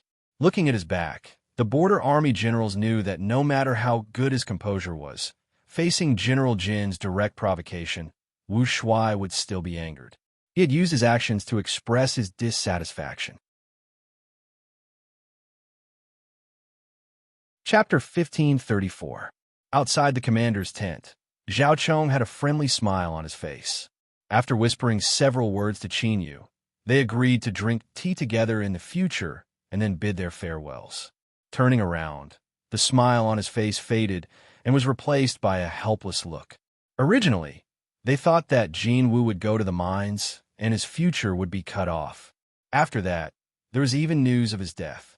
But who would have thought that all of this was a scheme? Because it was a mine, no one suspected anything. As a result, Wu Shuai and the others fell into the mine. Not only did His Majesty use this as an excuse to make a fuss, but he also humiliated himself. In particular, Wu Shuai's final judgment today was also wrong. Acknowledging the status of the Golden General didn't necessarily have to be discussed in the accounts. The reason why he had chosen this day was to make a killing move. In the end, the source was still the mine and the barbarian's curse. He looked very carefully, but regretfully, General Jin Wu's body really didn't have the slightest trace of being corroded by this curse. Wu Shuai's killing chess piece landed on empty air. General Jin Wu turned around and directly launched a counterattack. Great waves were about to erupt in the border army camp. The reason why the mine was a taboo and everyone avoided it was because of the Berserker curse. If General Jin Wu could solve it, then even an idiot would know that the mine would become his base in the future. No one would be able to shake his position, and the border guards who had turned into berserkers would obey his every command. I miscalculated. Zhao Chong sighed, feeling a headache coming on. He had to find a way to repair the barrier that had appeared between him and General Jin. Great General, why did you speak in the commander's tent? The counselor was puzzled and frowned. Jin Wu will stay in the camp. The one who will feel uncomfortable is Commander Wu. Yi Sang said plainly, you don't understand. He did not explain, but his eyes flashed. The Commander Tent's words were directly rebutted by Qin Yu. At most he would lose a little bit of face, but it wasn't a big deal. However, by doing this, he was reminding Wu Shuai that everything in the border army camp could be done with him. As long as Wu Shuai was willing, the number 1 and number 2 figures of the border army could join forces, and Qin Yu's current glory would only be temporary. Indeed, in the capital, His Majesty had stabilized the situation and was no longer in a precarious situation like before. But so what? In the end, His Majesty would still abdicate the throne, and the new emperor would definitely hope to have his own voice in the army. The Yi family was willing to make this deal with the new emperor. This was not his decision, nor was it something he had the right to do. It was the will of his cousin from the Fighting Tiger Hall. It was highly likely that this matter had already been approved by Old Master Yi. After all, without his cooperation, it would be very difficult to carry out a transaction between the military and the emperor clans. The corners of Yi Sang Do's mouth curled into a cold arc as a dense aura circulated. Next, all he had to do was suppress General Jinwu. So what if he managed to gain a foothold? There was not much time left for him. Before His Majesty abdicated the throne, if he could not be fully fledged, he was destined to be doomed. Jiang Chengzi stood in the distance, waiting for Qin Yu to greet everyone and then leave. He went straight to the point. Your tent hasn't been tidied up yet. If you don't mind, you can stay in my tent for the time being. This was an extremely straightforward declaration. Surprise flashed in Qin Yu's eyes. He immediately smiled. Then I won't be polite. The two of them left together. Behind him, the gazes from all directions were filled with shock. Around the commander's tent, the temperature became increasingly cold. The number 4 character of the border army, the extremely dignified Jiang Chengzi, who had his tentacles spread throughout the army, had chosen to join forces with General Jinwu. This was already a formidable strength that could shake the situation of the border army. One could imagine that many people in the border army camp would find it hard to sleep today. Old General, what rules are these? If you don't explain it clearly, I won't be able to rest easy. Qin Yu smiled, his expression calm. Since Jiang Qingzi had made his intentions clear today, he would definitely give him an answer on this matter. Otherwise, there would be no basis for trust between them. If so, what he did today would be very stupid. Jiang Qingzi said, I am His Majesty's man. In the border army camp, beneath the dim light of night, Qin Yu obtained his answer as the soldiers behind him quietly walked far behind him. It was very direct, without any hesitation or concealment. It seemed that before he made this decision, Jiang Chengzi had already thought of everything. Qin Yu nodded. I should have thought of this earlier. Jiang Chengzi was on good terms with the Sky-bearing king, but on the surface he seemed like someone from the later Yi family. When he first saw Yi Xiling in the imperial capital, this was proof enough. As for a two-faced person, it was absolutely impossible for him to sit in such an important position in the Western Border Army. He must have his own true background. Now, everything was clear. His Majesty's man, or to be more precise, someone from the Emperor clans. This statement seemed the same on the surface, but the truth was that there was a great deviation. The Western Wasteland Great Emperor was a member of the Emperor clans, but the interests of the entire Emperor clans might not be the same. Why reveal your identity now? Qin Yu was indeed puzzled. Jiang Chengzi had hidden himself well, and even if he wanted to make a move, it shouldn't be now. Jiang Chengzi looked at Qin Yu, a strange look in his eyes. From his eyes, Qin Yu could clearly feel something. How could you say something like this? In other words, it was because of him. His Majesty has passed down an order for me to cooperate with you in the border army. Qin Yu directly challenged Wu Tongtian in the commander's tent. This was a clear signal to attack. Wu Shuai had likely already sensed this and nodded in agreement, not giving Jiang Chengzi a chance to express his opinion. And to Jiang Chengzi, this was an acceptable result. There were also different types of declarations. For instance, right now, no matter what the actual situation was, he didn't directly tear apart any pretense of cordiality with Wu Shuai. So, he jumped out now, clearly showing his support for General Jin. Of course, this was also His Majesty's intention, to have him cooperate. In other words, it was time for him, the chess piece of the Emperor clans, to move. Unless he wanted to escape the control of the Emperor clans, he could only move. The old general felt helpless in his heart. In particular, General Jin's current appearance, as if saying that Qin Yu shouldn't make decisions on his own, left him distressed. Young man, didn't you know that it was easy to be beaten up for sending out a wrong signal? Cough. Qin Yu coughed, figuring out the twists and turns in the situation. This is also good. After all, I fear that Wu Shuai has already guessed it. Jiang Chengzi's heart chilled. He glanced over. He didn't speak, but he understood Qin Yu's meaning. Before, in the mind, he had chosen to play dumb and trick Wu Shuai. Although he had handled things quickly and didn't reveal any flaws to a big shot like Wu Shuai, there were some things that didn't need evidence. His intuition was the answer. Of course, Jiang Chengzi wouldn't admit it. It was best if General Jin remembered some of his favors. After the negotiations were made clear, they returned to their tents and bid their farewells. When Chin returned to his tent, true Saint Baiyu bitterly smiled. General, although I am dissatisfied with Wu Shuai in my heart, isn't today's method a bit too crude? After all, he is the commander of the Western Border Army, and his status in the Empire's army can be ranked in the top 10. He was already a true super commander of the army. How could he not have his own methods? Chin glanced at him. Do you think that even if I wasn't crude, everything would be fine? True Saint Baiyu was left speechless. The current situation was clear. Wu Shuai must hate them to the bone. Sooner or later, there would be a reckoning. Then, are we really going to stay here? Yes. Chin waved his hand, sending him away. He rubbed his temples, a bitter smile on his face. Just what was going on? He had just wanted to find a safe place to hide, and yet such a ruckus had occurred.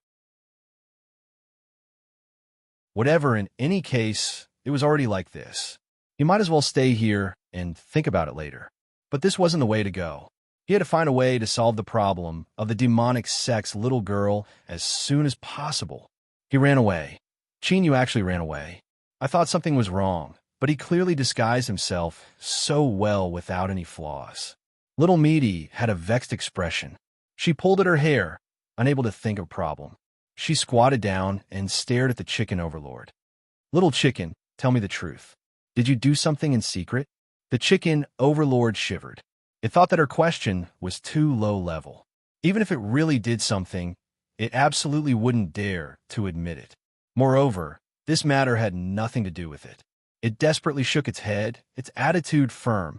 Little Meaty nodded. She thought out loud. That's right, with your courage, it seems I was thinking too much. Could it be that boy Baiyu? That's not right. He didn't have the chance. I was watching the entire time. She sighed, a distressed expression on her face. I originally wanted to play with him for a while, but it's not fun anymore. Chin hiding from her wasn't the result that Little Meaty wanted. Cough. The chicken overlord suddenly coughed. When its eyes fell on her, it squeezed out a flattering expression. Miss Little Meaty, perhaps Chin was delayed by some other matter. If one heard the first half of its words, wouldn't they think that it was exonerating Chin? But the truth was that this wasn't the case. The chicken overlord winked. Since Chin can't come back, miss, you still have hands and feet, so you can go look for him. Look for him. Go look for him. What a disloyal and ungrateful bastard. I even gave him something as important as my divine kingdom. What sort of friendship is this? In this world, is there a pet more loyal and devoted than me? He ran away as soon as he said he would, even bringing along 2 passers-by like Baiyu and Ironstone. How could he just leave me here to suffer this torment?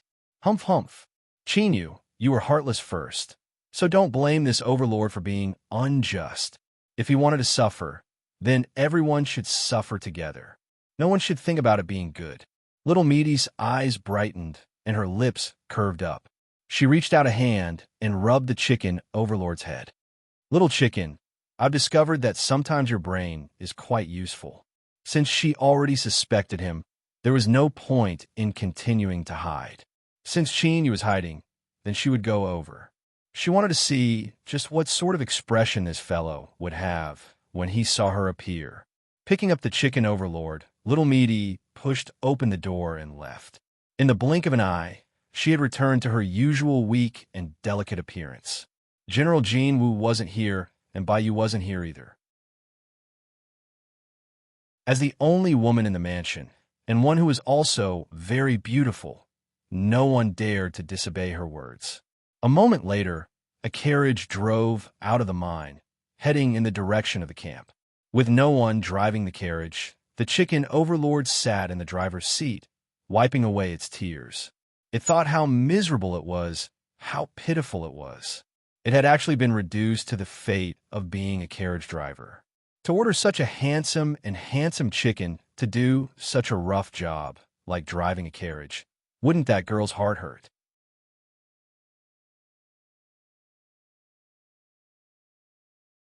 Chapter 1535. If the mountain doesn't come, then I will. These words sounded very charming. Between the lines, there was a sense of confidence and boldness. But if Chin knew that the mountain that he couldn't avoid was on the way to the camp, he would definitely be in a bad mood. He lowered his head and looked at True Saint Bayou. He slowly said, "You don't need to answer my questions. You only need to nod or remain silent." Nodding meant he guessed correctly. Remaining silent meant he denied it. True Saint Bayou revealed a bit of unease. But when he saw Qin Yu's gaze, he gritted his teeth and nodded. Qin Yu's first words caused his body to tense up. "You approached the demonic sex, little girl." He used a name to avoid being detected if he mentioned her name. This sort of thing wasn't rare in the world of cultivators. True Saint Bayou took a deep breath and nodded. As expected, this boy wanted to speak, but hesitated. He must have discovered something. Qin Yu tapped the table and said, "When I was underground, was she the one who told you that I was still alive?" Jiang Chengzi gently waved his hand. For Wu Tong Tian to make such a mistake, she must have found out about him. In the mine, the only one who could have done this was her. True Saint Bayou nodded. "She threatened you not to speak? Did the little girl reveal any killing intent?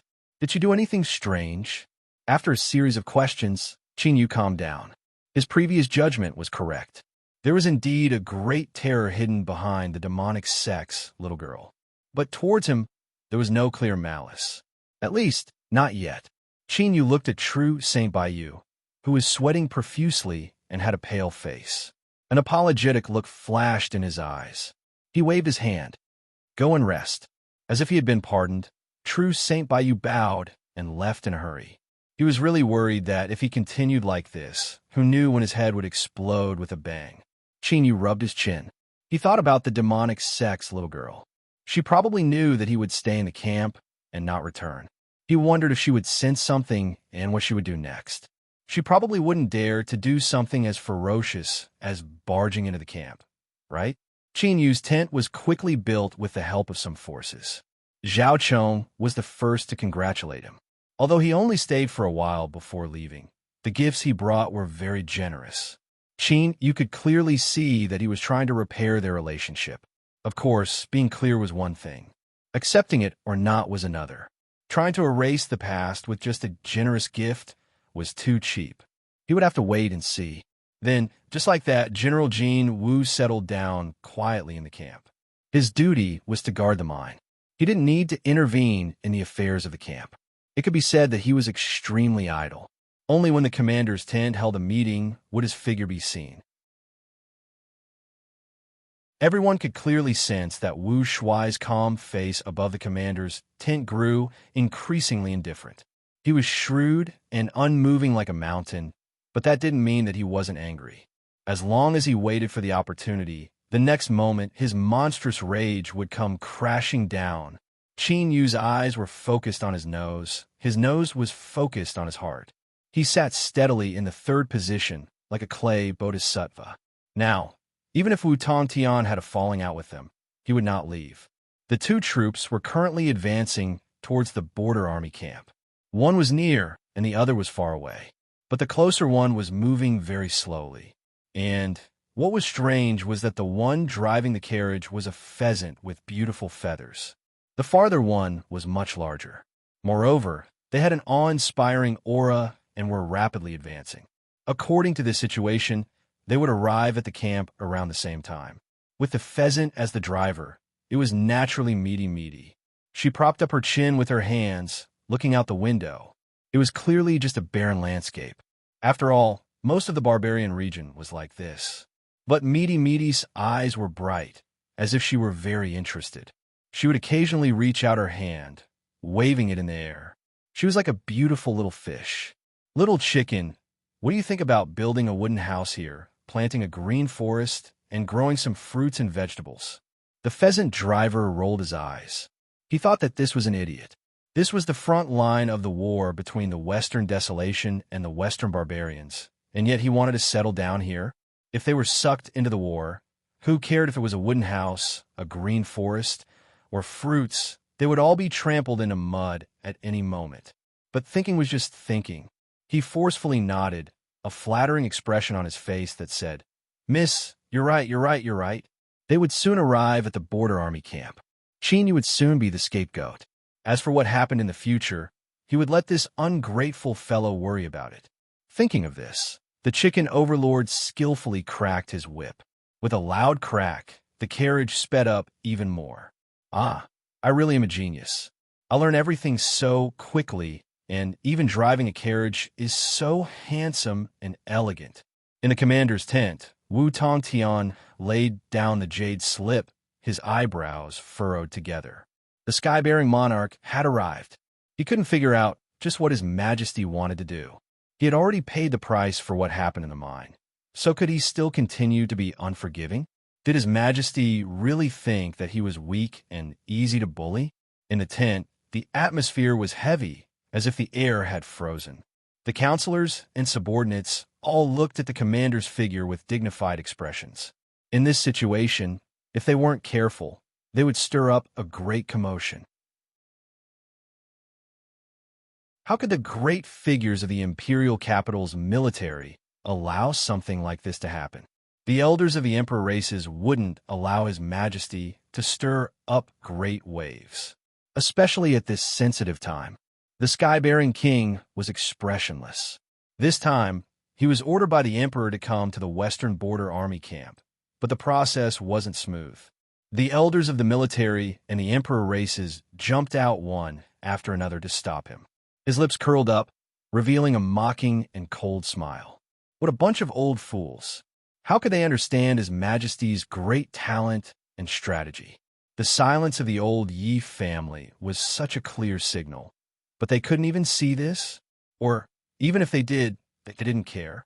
Did they think that His Majesty was about to abdicate and didn't have the power to control the empire?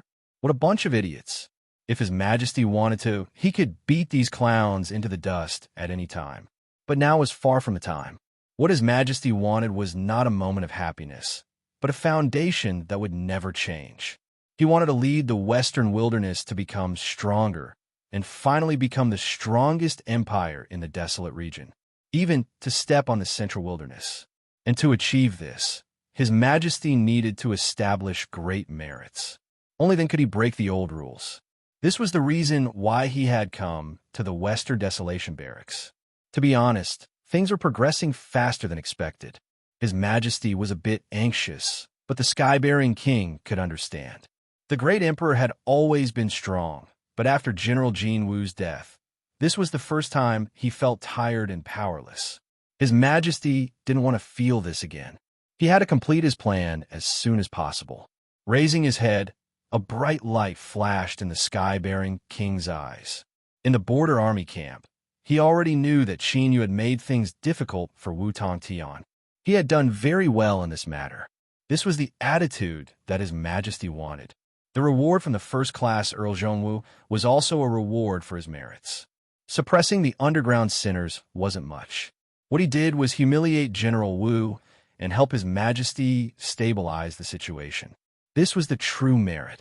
Seeing true Saint Baitu's pale face, Qin Yu's heart skipped a beat. His intuition clearly told him that something had happened. As expected, reality proved Qin Yu's outstanding intuition. General, Miss Meaty is here. True Saint Baitu wanted to cry. When Qin Yu asked him, he didn't say a word. But in reality, he had already revealed everything he knew. Now that the main character was here, would he let him go? Perhaps he had come today to kill him. Even if he followed at Qin Yu's side and stayed in the border army camp, he still couldn't feel any sense of security. It was because the feeling that Miss Meaty gave him was too terrifying. It was like a loach rolling in mud, facing a divine eagle soaring in the heavens. The difference between the two was too great. There was no chance of resisting at all.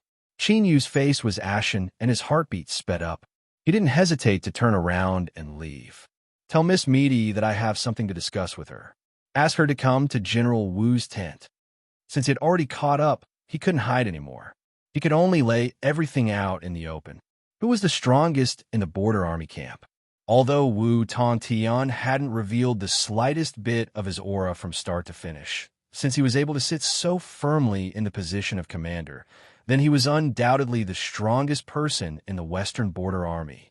Moreover, there were also the incomparably tyrannical guards hiding around the commander's tent. True Saint Baitu's lips trembled. General, he shouted out, a mournful expression on his face. I don't dare to go. Qin Yu's footsteps paused. He turned his head, but there was no ridicule in his eyes. He was afraid of losing face. Otherwise, he wouldn't have hidden himself in the border army camp. Find someone to inform. Zhao Chong, find his personal guard. True Saint Bai Tu turned and left. General Golden Wu Ning Qin was absolutely the person that everyone in the commander's tent disliked the most.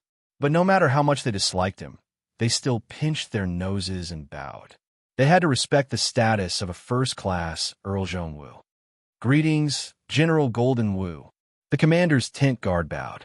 Qin Yu nodded, his expression calm. I have an important matter to discuss with General Wu.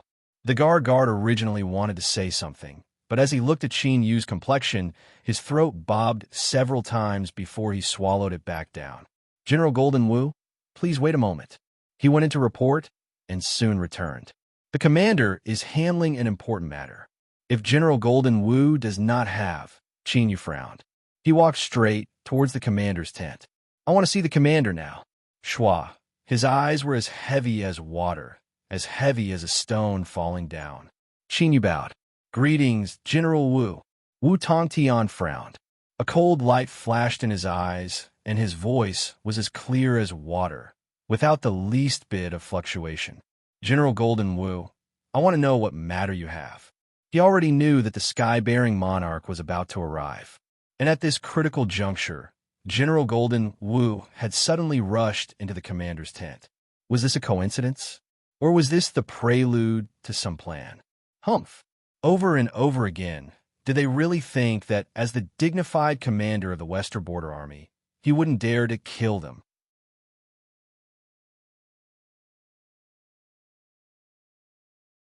Chapter 1536. Today, if there was no explanation, he would let General Jin Wu and the Skybearing King know what it meant to be a big shot in the military. Qin Yu could sense the icy coldness in Wu Shuai's words. Today wasn't the day to fall out with him. No matter what, he had to stabilize the situation first. He thought for a while and said in a deep voice, Marshal, please calm down. I do have something important to do and have no intention of offending you. These words were very sincere. Wu Tongtian frowned. Qin Yu's current performance was a bit unexpected. If he wanted to cooperate with the sky-bearing monarch, he shouldn't have such an attitude. After some thought, he waved his hand. Sit down and talk. Thank you, Commander. Qin Yu sat down and looked around. Wu Tongtian said indifferently, Everyone in the commander's tent is someone I trust. This was his standard. Just one sentence was enough to make everyone stand up straight. Qin Yu said, If that's the case, then I'll get straight to the point. He took a deep breath. General Wu, my background isn't a secret, so I'm sure you already know. To suddenly ascend to a high position and become a general of the army, although this is something that countless people yearn for in their dreams, I am still terrified. I have no intention of making things difficult for Commander Wu, but sometimes I have no choice. After all, I'm only a chess piece. I hope that Commander Wu can understand. Was he here to lower his head and make peace? Everyone in the tent widened their eyes in shock, unable to figure out what was going on. A glint flashed across Wu Tongtian's eyes before he calmed down. General Jin Wu's words are too serious. You and I are both imperial great generals, and it is our duty to serve His Majesty in the Western wilderness. Qin Yu sighed, revealing just the right amount of helplessness and heaviness. It's normal for Commander Wu not to believe me. In the future, I will use my actions to prove myself. Stop talking nonsense. Why aren't they here yet? If he continued to stay, he didn't know how to continue stalling for time. At this moment, a report came from outside the tent. Lady Ro of the Devil Sect requests to see the Grand Marshal. Qin Yu's heart chilled. He thought to himself, it's here. Wu Tongtian looked over and frowned. He didn't know what General Jin Wu was planning today. Of course, he did not believe a single word that General Jin Wu had said. Invite her in. The commander's tent was opened and Little Meaty walked in. She had a timid expression as she bowed. Greetings, Commander. She bit her lip. I'm here to look for my general. He suddenly left. I'm scared. His acting skills were at the pinnacle. That expression, that tone of voice, that gaze was simply amazing. Wu Tongtian glanced at Qin Yu. At this moment, his heart was filled with confusion. He was really a little dizzy. He couldn't figure out what was going on. But at this time, Qin Yu couldn't care about what Wu Shuai was feeling. The opportunity was right in front of him. He had to see clearly the background of the little girl from the Devil Doctrine. With a thought, a connection appeared between him and the spirit embryo. A halo of light flashed deep in his eyes. He turned and looked up, his eyes falling onto little Meaty. The quiet whirlpool spun slowly behind her. It seemed to be right in front of her, but at the same time, it seemed to be far away. It was terrifying and vast. Even though he had already experienced it, as his eyes fell upon her, he still felt a great sense of panic and unease. Beads of sweat dripped down his forehead. However, he did not withdraw his gaze. Instead, he looked even more intently. This was the safest moment that Qin Yu could find. He had tied up Wu Tongtian and the entire commander's tent as a guarantee of his safety. All of this was to take another look at this whirlpool. A faint sense of familiarity quickly gushed out from the depths of his heart. The feeling of being wrapped in a barrier was rapidly fading away. Suddenly, in the depths of Qin Yu's mind, a bolt of thunder seemed to pierce through the clouds. Countless fragmented images flashed in front of his eyes. There was a small and red mouth, a straight and round nose, and white and delicate fingers. The truth had appeared. So, she was him. Little Meaty sighed inwardly. Her eyes swept over Qin Yu. She didn't understand why this fellow's eyes suddenly became so useful. It seemed like it had only happened after he left the mine. His thoughts quietly turned, but his expression didn't reveal anything. Little Meaty still looked like that timid and cowardly little girl from the Devil Doctrine. Being shrouded by General Jin's eyes, her face revealed unease. She lowered her head slightly, giving off the feeling of a curled-up little animal. It immediately made one want to protect her. Wu Shuai would not be so easily touched by the outside world. He expressionlessly opened his mouth. General Jin. Qin Yu took a deep breath. He stood up and bowed. My apologies. I have some trivial matters to attend to. I won't disturb General Wu any longer. Farewell. Little Meaty stood up and followed behind. Watching the two leave, Wu Tongtian's eyebrows gradually furrowed together. He felt that everything that had happened today was strange. General Jin, just what was he doing?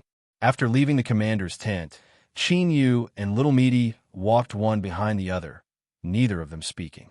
True Saint Baisu's complexion paled. He bowed from afar, not daring to approach. His heart was filled with apprehension. Outside the tent, Qin Yu's eyes swept around. All of you leave. Without my orders, no one is allowed to approach. Yes, General. He entered the tent and turned to look at Little Meaty, who had followed him in. Little Meaty blinked her eyes, her face filled with fear. Qin Yu's lips twitched. He took a deep breath and bowed. Before this, I didn't know that you had arrived. If I have offended you, please forgive me. There was silence. Qin Yu stood up. He glanced at her, a puzzled expression on his face. If you want to continue acting, I can pretend that I don't know and continue to cooperate with you. But that would be meaningless. Little Meaty looked up and rolled her eyes. Qin Yu, you really are boring. You clearly know that there's no meaning in revealing it, yet you still insist on doing it. Her voice changed, becoming a bit more coquettish. She was still weak and timid, and when combined with her smiling face, it was truly moving. Qin Yu looked at her, his aura as steady as a mountain. I need an explanation. Why had this mysterious existence hidden in space-time suddenly transformed into the demonic sex Little Meaty? The explanation is that this is a coincidence. Little Meaty walked over and sat down. Before this, didn't you go to the demonic sect? I inadvertently sensed a special aura. She lifted a hand and pointed to the bridge of her small and cute nose. That's right, it was this girl. Although her cultivation is a bit weak, she was just barely enough to be my medium for descending. You probably don't know, but for an existence like me, although I have a bit of strength, there are far too many restrictions. It is difficult for me to easily descend into the world, and I haven't had a chance to wander around for many years. So, I ran over here and thought of it as a vacation. I never thought that I would be discovered by you so quickly." As she finished speaking, little Meaty blinked her eyes, a helpless expression on her face. Chinyu frowned, deep in thought. He didn't know whether or not he should believe her words. Little Meaty rolled her eyes. "Don't let your imagination run wild. If I wanted to harm you, would I need to go through so much trouble? Moreover, don't forget that it is only because I am helping you that you can live so peacefully.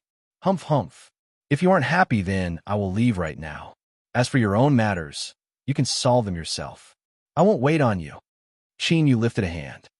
"I have 3 conditions." Little Meaty clapped her hands and smiled. "I knew that you weren't an ungrateful brat. Speak.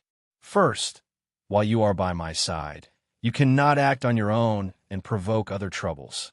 Fine. Second, if there's an accident, you must help me. I can, but let me say this first. In my current state, there isn't much strength I can use. You have to be careful when you do things." Chinyu glanced at her.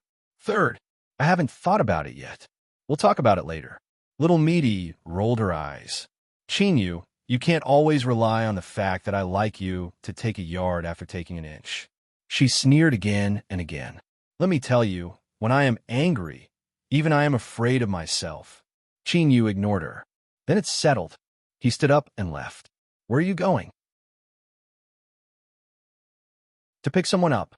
Chinyu suddenly stopped. He looked back. "Just like that, you chased me all the way to the commander's tent? Aren't you afraid?" She wasn't afraid that he wouldn't recognize her, or that he would set up a killing trap in the commander's tent. Little Meaty revealed a puzzled expression. "What am I afraid of? The little chicken said that I should come, so I came." The chicken overlord was cautious. It hid in a corner and peeked at the commander's tent, its small eyes filled with nervousness.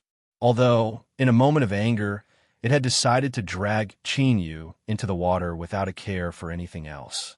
But now that things had truly been accomplished, it finally realized what it had done and began to feel fear.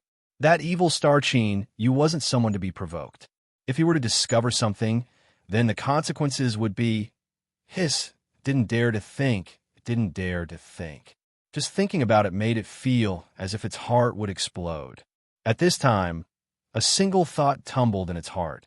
Should it take advantage of the fact that this matter hadn't been exposed to the world and quickly run away? Suddenly, Chinyu lifted the tent from the inside and stepped out. It was unknown, but perhaps it was because of telepathy. He turned his head and quietly looked at the chicken overlord. With just a single glance, Chinyu left. He didn't say a single word, nor did he express his stance. "Pa!" The chicken overlord's body stiffened. It fell to the ground like a block of wood. Its mouth was crooked and its eyes glazed over. It was over. It was completely finished. It had received the warning in Chinyu's eyes. If you dare to run, you will die. He knew. At this moment, the chicken overlord's heart turned to ash. Its intestines turned blue with regret. But it didn't dare to run. "Overlord, the general told me to pass on a message. From now on, you can follow beside Miss Meaty." True Saint Bayou couldn't help but reach out and touch the chicken overlord's stiff body, his face full of sympathy. Kakeek. A series of difficult sounds came from its throat. Then, the chicken overlord's eyes rolled back and it fainted. Chinyu wasn't lying. He really was going to pick someone up. Wu Shuai knew that the Sky-bearing King was coming. As the person chosen by the Western Wasteland Great Emperor, he naturally knew of this matter. Before, because of the problem with Miss Meaty, Chinyu was filled with anxiety and didn't have the mood to think about it. Now that the clouds had been dispelled, he began to wonder, what was the Sky-bearing King doing here? Although Wu Shuai had lost face due to the fake death incident, he was still able to maintain his composure. But it was impossible for him to topple a border army general with just this. As his thoughts raced, a scout reported that the Sky-bearing King's troops would arrive soon. At this moment, you could clearly feel the eyes of the people around him. It was clear that the border army generals hoped to obtain some information through observing Chinyu. But unfortunately, Chinyu was still confused. Naturally, he couldn't give them any hints.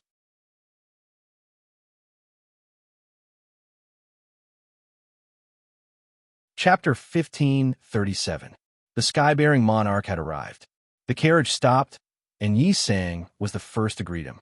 As the second in command of the Western Border Army, he was naturally the leader in the absence of Wu Shuai.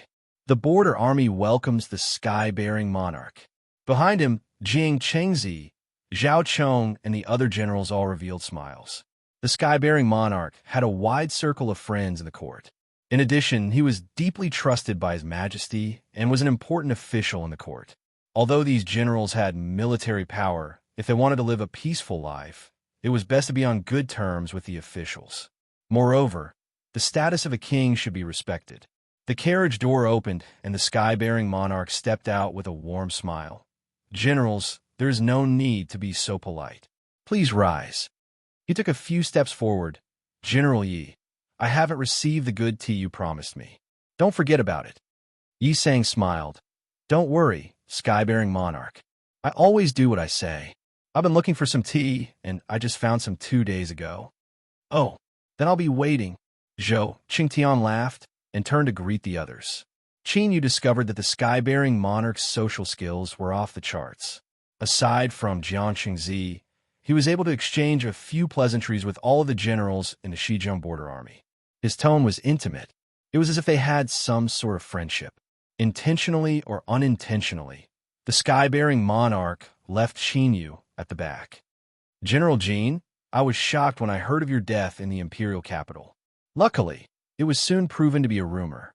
Outside the camp, the laughter in the air had yet to dissipate. However, as soon as those words left his mouth, the crowd all felt an invisible pressure. At the same time, they all had the same thought. His Majesty was very dissatisfied with Wu Shuai. The sky-bearing monarch was highly regarded by His Majesty and would not casually express his opinion. From his words, one could feel His Majesty's thoughts. Qin Yu cupped his hands together. "Greetings, sky-bearing monarch. No need for formalities." Zhou Chengtian reached out and patted his shoulder. "That brat Baiyu, did he give you any trouble?" "I didn't want him to come with you, but he insisted.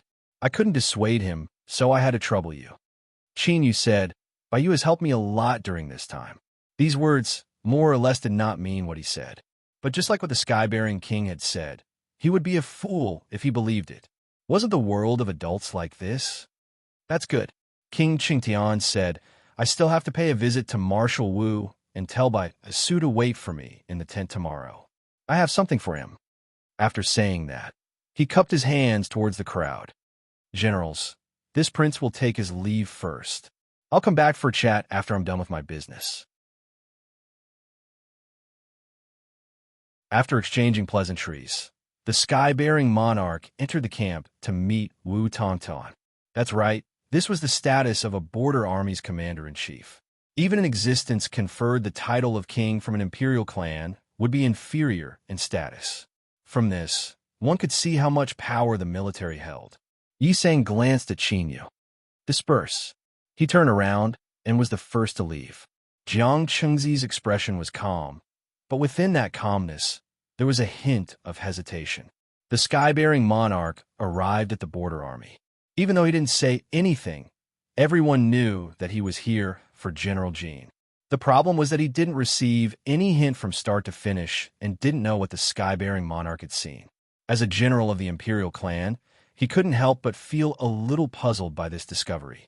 Qin Yu didn't say anything. He glanced at Jiang Qingzi and could roughly guess what he was thinking. But before he could say anything, Zhao Chong walked over with a friendly smile. The sky-bearing monarch was here, and His Majesty might be making a move. Of course, he was anxious and wanted to ease his relationship with General Jin. After saying a few words, Zhao Chong's smile faded, and Jiang Chengzi had already left. Qin Yu wanted to explain.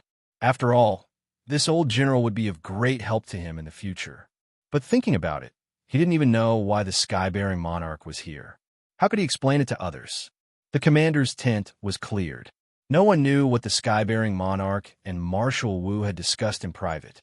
He only knew that the two of them had a secret discussion for close to 6 hours.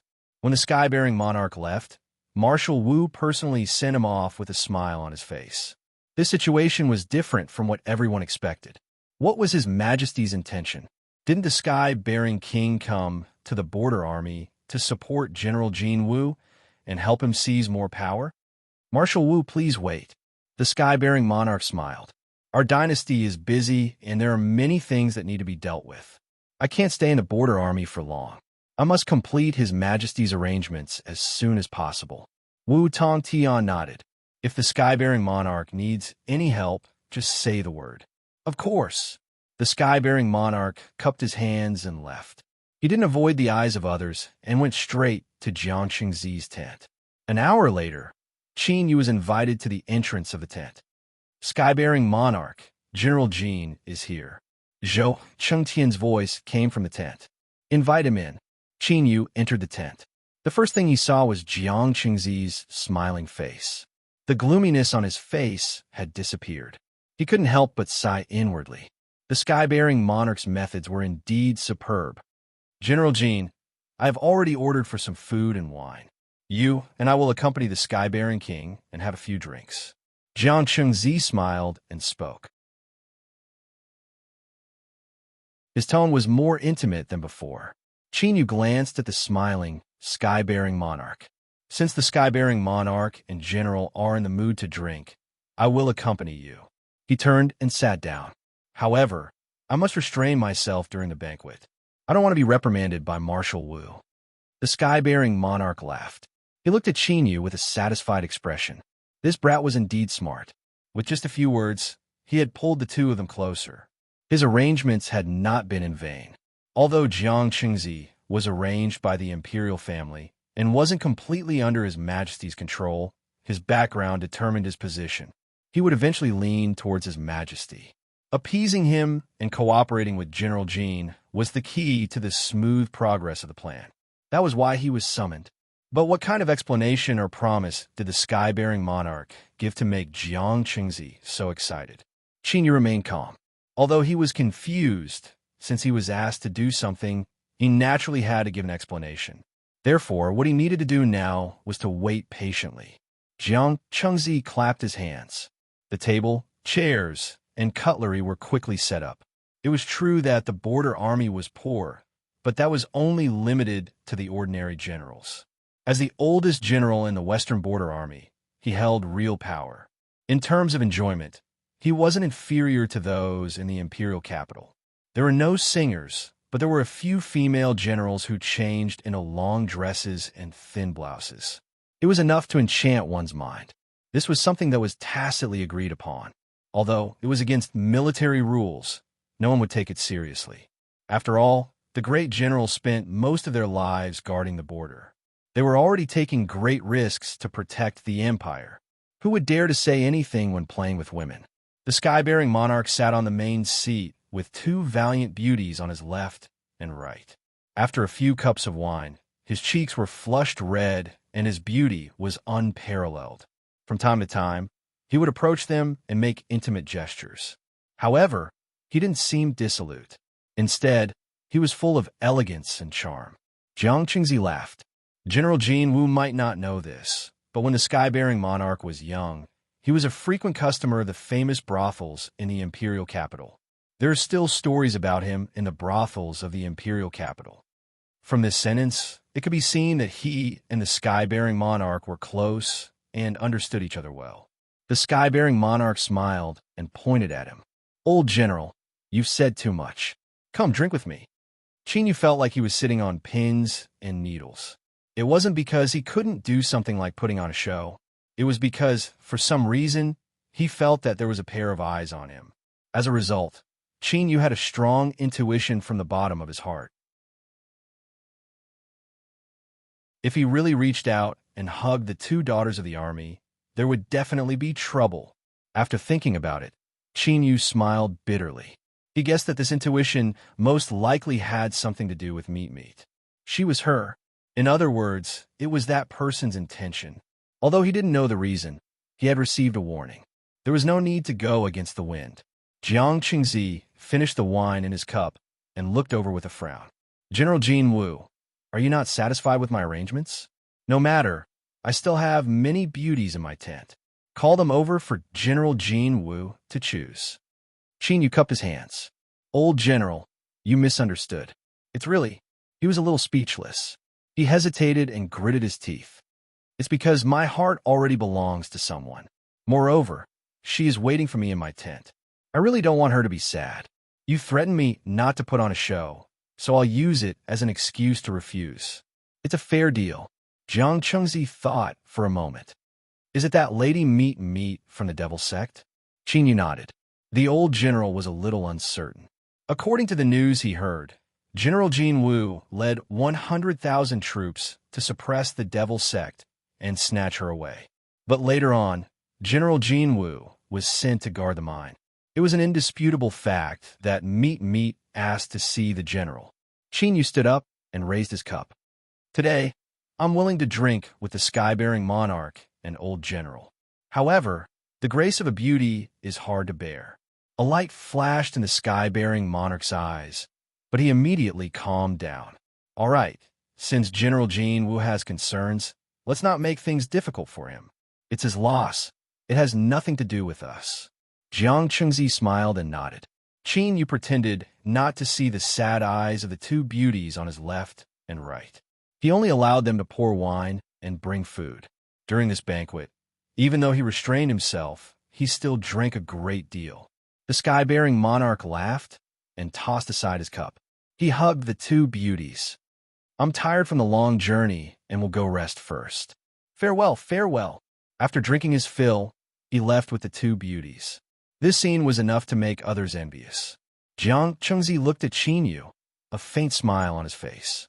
General Jin Wu, it's not too late to change your mind.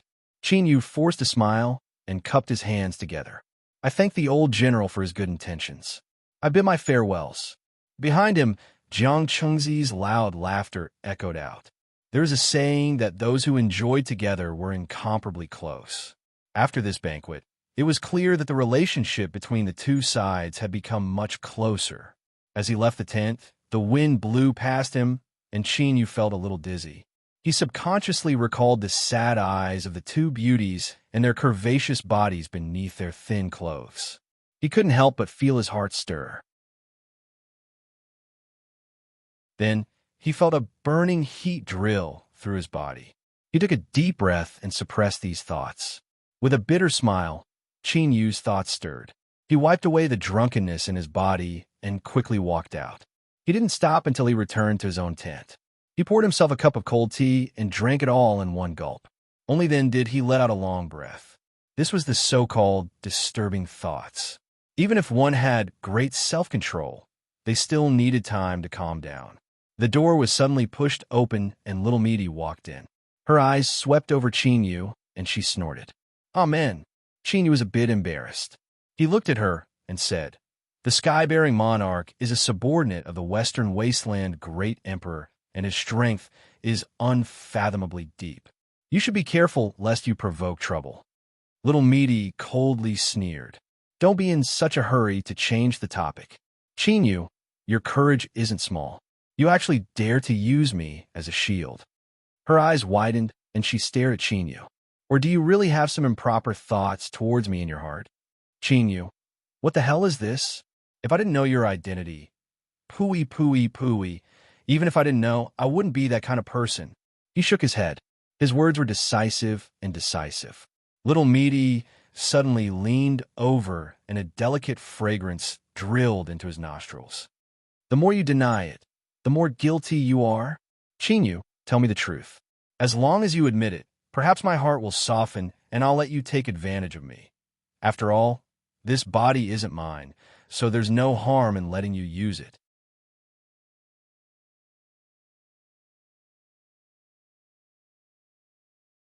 Chapter 1538. Looking at this face and hearing these words, Qin Yu nearly spat out a mouthful of blood, but his mind still subconsciously turned several times. On the other side, a sneer sounded. Hem in. Little Meaty's face was filled with disdain. I was just saying, but you actually took it seriously. Qin Yu. Oh, Qin Yu, I never thought you would be such a person. There was an awkward silence, but Qin Yu definitely wouldn't admit it. He had only thought about it and hadn't put it into action yet, so how could he possibly chop off his head to verify it?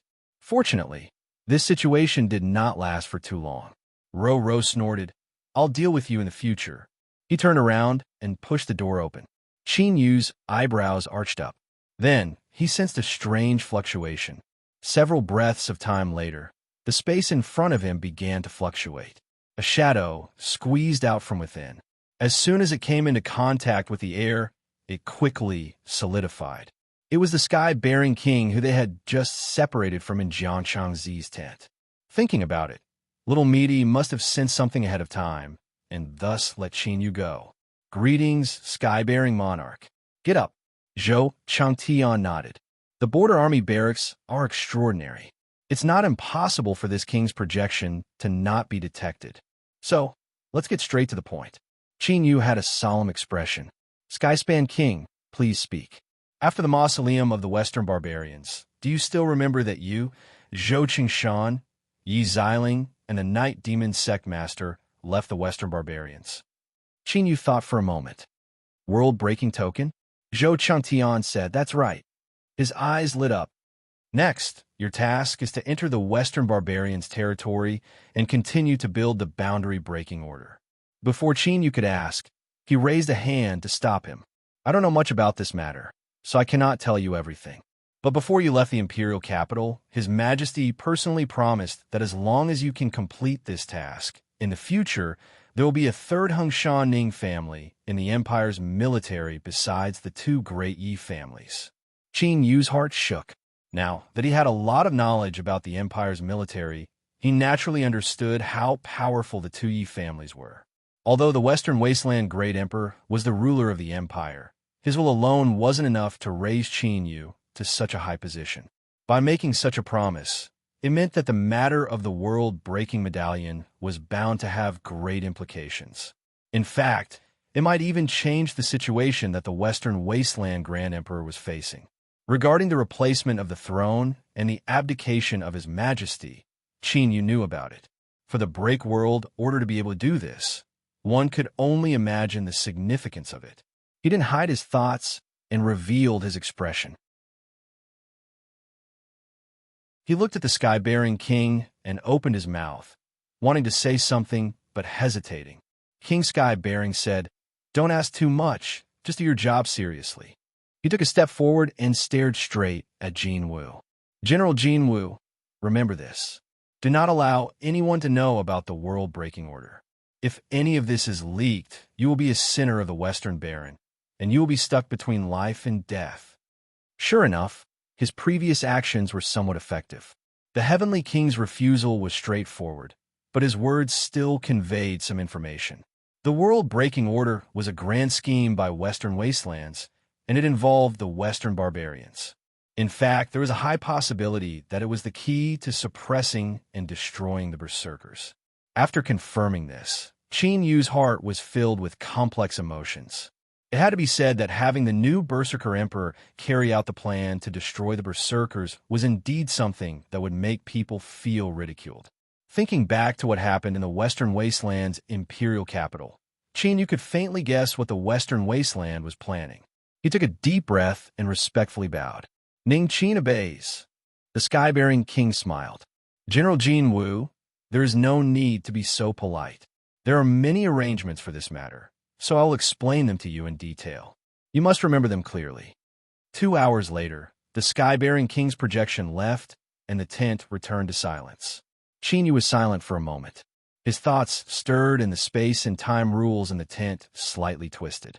When he didn't sense anything wrong, he let out a breath and a sharp light shined in his eyes.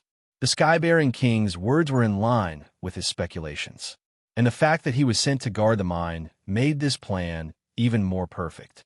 No wonder the imperial capital was so anxious for him to act as soon as possible. Of course, this was also related to the current situation the Western Wasteland Great Emperor was facing. After thinking for a long time, Qin Yu lifted a hand and a lantern appeared. He could feel a terrifying aura hidden within this lantern. Once it erupted, it would be like a bolt of thunder, enough to instantly destroy him. And this was the Western Wasteland Great Emperor's method. He wanted to completely control Qin Yu. But what the Great Emperor didn't know was that this lantern of the barbarians was a counterfeit. The original was in Qin Yu's hands. That was why he was able to cut off the great emperor's surveillance on him without making a sound. Of course, isolation wasn't the right word, but what the Western Wasteland great emperor could sense was what Qin Yu wanted him to see. As for when news of Qin Yu's death was spread when he suppressed the sinners underground, he didn't know that the Western Wasteland great emperor had deliberately plotted against Wu Tongtian. Or perhaps it was the power of the barbarian's curse that isolated the Western Wasteland great emperor's perception. But Qin Yu guessed that it should be the former, for the Western Wasteland great emperor, who controlled a super-divine kingdom, no matter how unfathomably deep he was, it was normal. However, since he had to do proper business, especially when it involved the barbarians, accidents could happen at any time. As for the lantern, he had to make some precautions. Blinding one's perception wasn't difficult, but sealing away the methods left behind by the great emperor was much more difficult. Qin Yu had to ensure that even if he fell out with the Western Wasteland in the future, he would still be safe. He tapped his fingers on the table and smiled. This was because there was a ready-made candidate in front of him. If he took action, it shouldn't be difficult to accomplish this. Mine. Extremely deep underground. This was a place that the sinners called the Ghost Fog Grotto. Suddenly, a wisp of fog that flew out from the cave entrance shattered and dissipated. It was as if he had been heavily hit by something. The inside of the grotto was still filled with fog. But at this time, an extremely strange scene appeared.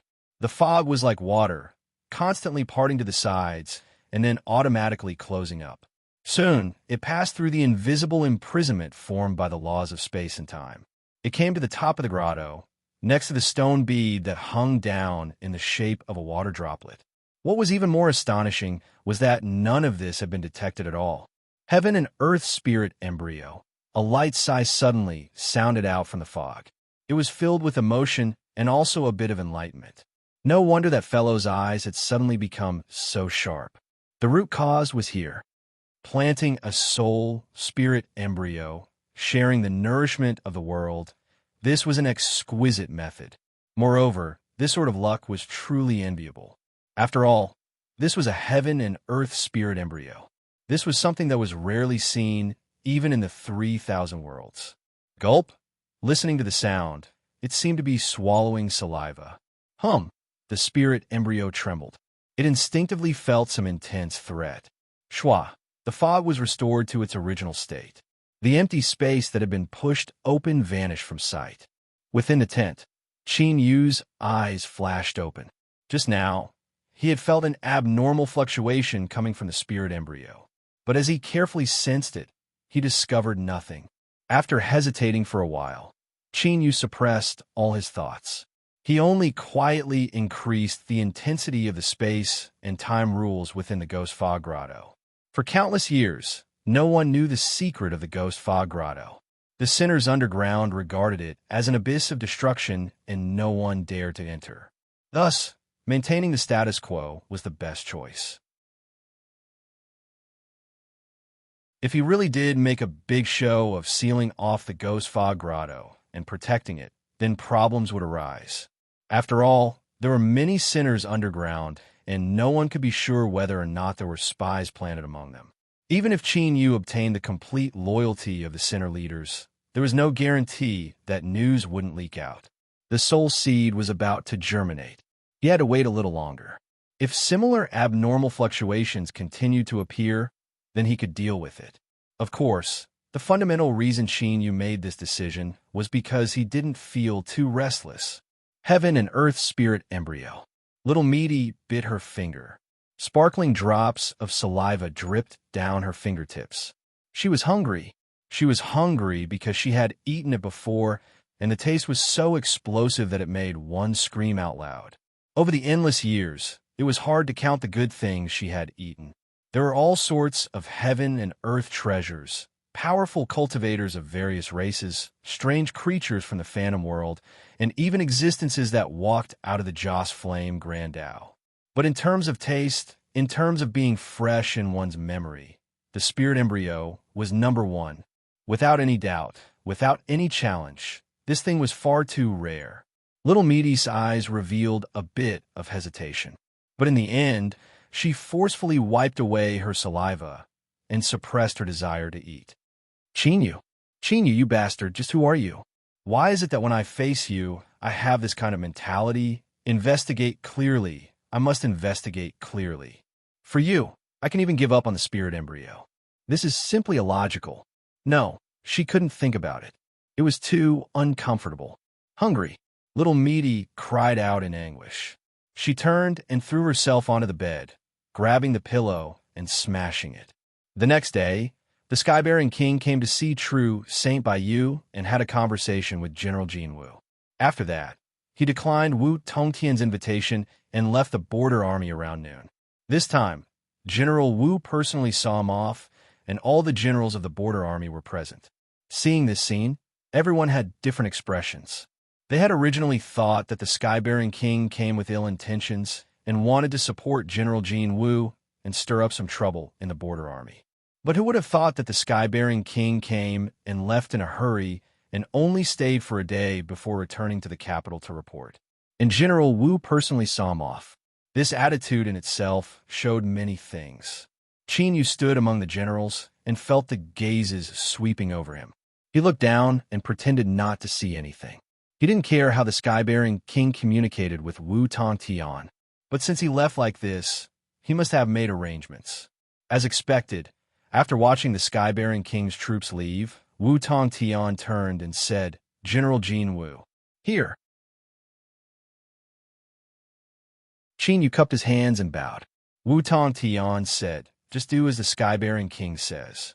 If you need me, you can come and see me at any time." "Thank you, General." Wu Tongtian turned and returned to the camp. The generals followed behind, but there was more surprise in their eyes. They thought that the world had changed too quickly. Not long ago, General Wu and General Jin Wu were at loggerheads. How did they end up like this in just a day's time? Zhao Chong came over and probed. "General Jin Wu, I have a few jars of good wine in my tent. The new cook is pretty good as well. Why don't we have a few drinks tonight?" Qin Yu smiled and shook his head. "No thanks. I still have some matters to attend to, and will be returning to the mines soon. I'll drink with General Zhao next time." He cupped his hands and left. General Jin Wu left the camp an hour later. Not long after Qin Yu's group left, a small piece of news came from Jiangxingzi. General Jin Wu, Ning Qin, would be in charge of smuggling for the imperial clans at the border.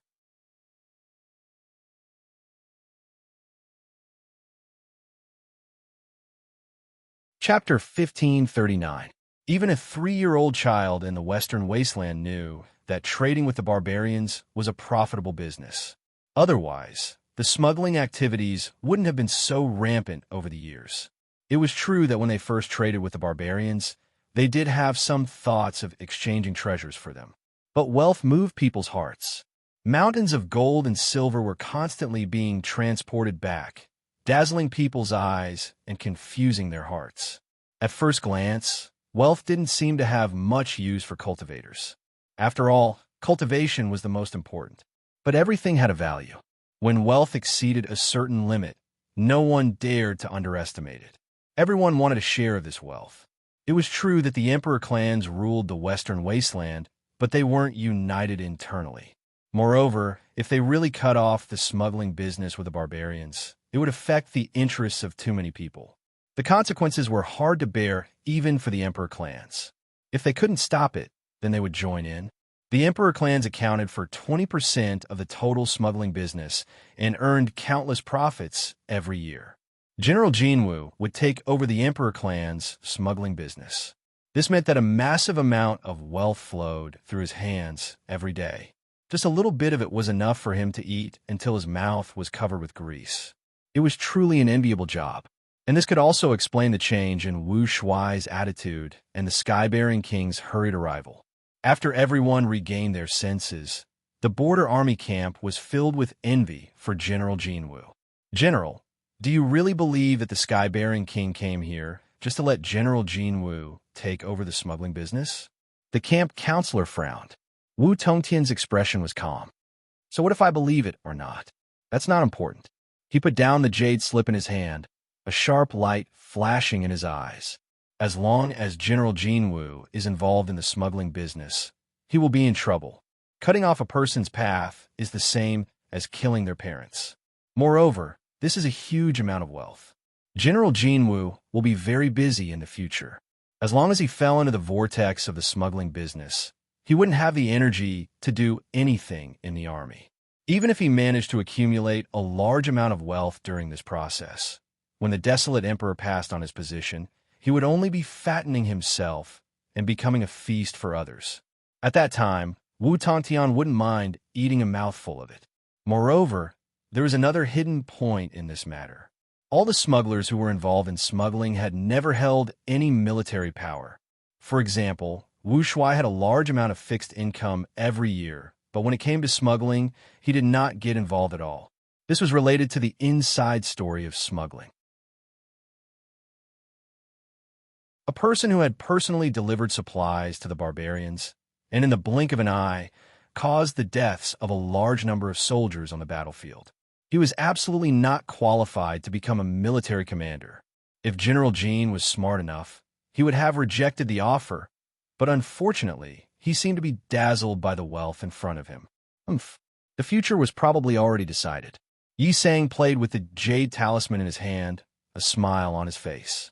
He was clearly in a good mood. General Jin Wu seemed to be doing well, being in charge of the Emperor clan's smuggling business, and having a vast amount of wealth flowing into his account. But this move was a checkmate. He raised his hand and threw out the jade talisman. Tell those people that the Yi family is willing to be their backer. If they do this well, they will live a life of glory and wealth. Yes, General. A general received it with both hands before turning around and leaving with large strides. General, those people are not to be trifled with. Why do you want to get involved? In General Jiangqing's tent, a subordinate bitterly smiled, fear in his eyes. Everyone else nodded. I am well aware of your concerns, but this is His Majesty's will. I have no other choice. Jiangqing Zi slowly said, his expression calm. You do not need to worry too much.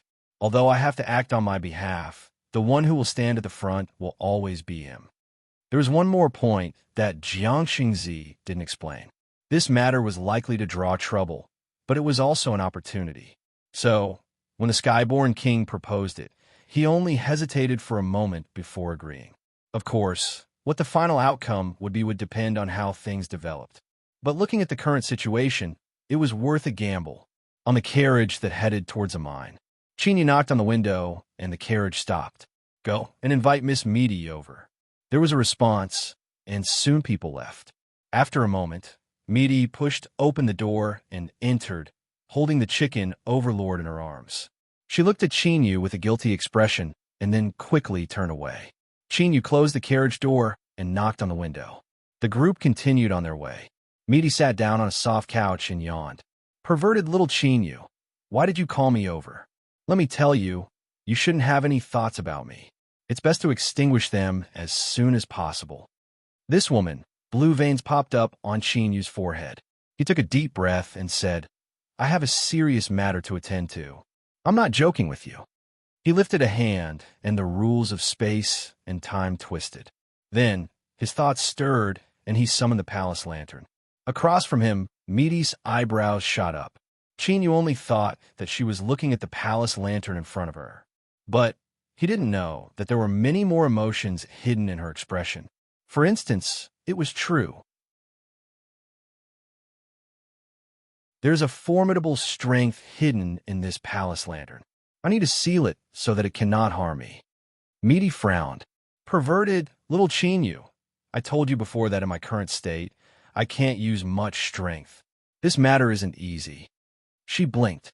How about you go and invite the other one? Although her boundary is a bit strange, it shouldn't be difficult for her to accomplish this. Chinyu knew that she was referring to His Excellency ruler. But there was no time to hide right now, so how could he dare to summon her on his own initiative? He shook his head. There are some problems right now, so there is no way for me to ask her to help. I will have to trouble you. He paused for a moment and then said, What conditions do you have? Please speak. Although it wasn't easy, it didn't mean he couldn't. Chinyu understood the meaning behind her words. Meaty smiled. She gently stroked the chicken overlord's feathers, hesitating as if she were considering something.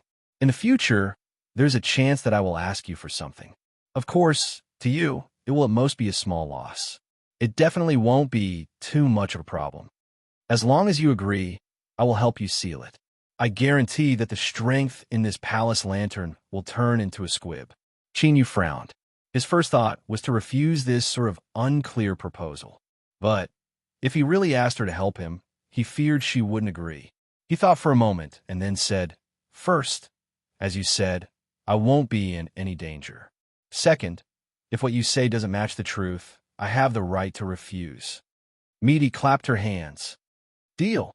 Then, Chinyu felt that he might have been tricked. He saw Meaty stretch out a finger and touch the surface of the palace lantern. Then, she drew it back and winked at Chinyu. "All right." Hiss. He suddenly felt his teeth ache. Chinyu's lips twitched. "Are you sure?" "I'm sure, absolutely sure." Meaty patted her chest. Although there weren't any billowing waves in her chest, it was still considerable. "My reputation has always been first class, and I have never made a mistake. You can rest assured." Chinyu suddenly wanted to curse out loud. "Did you deliberately make things difficult for him just now?" Meaty rolled her eyes.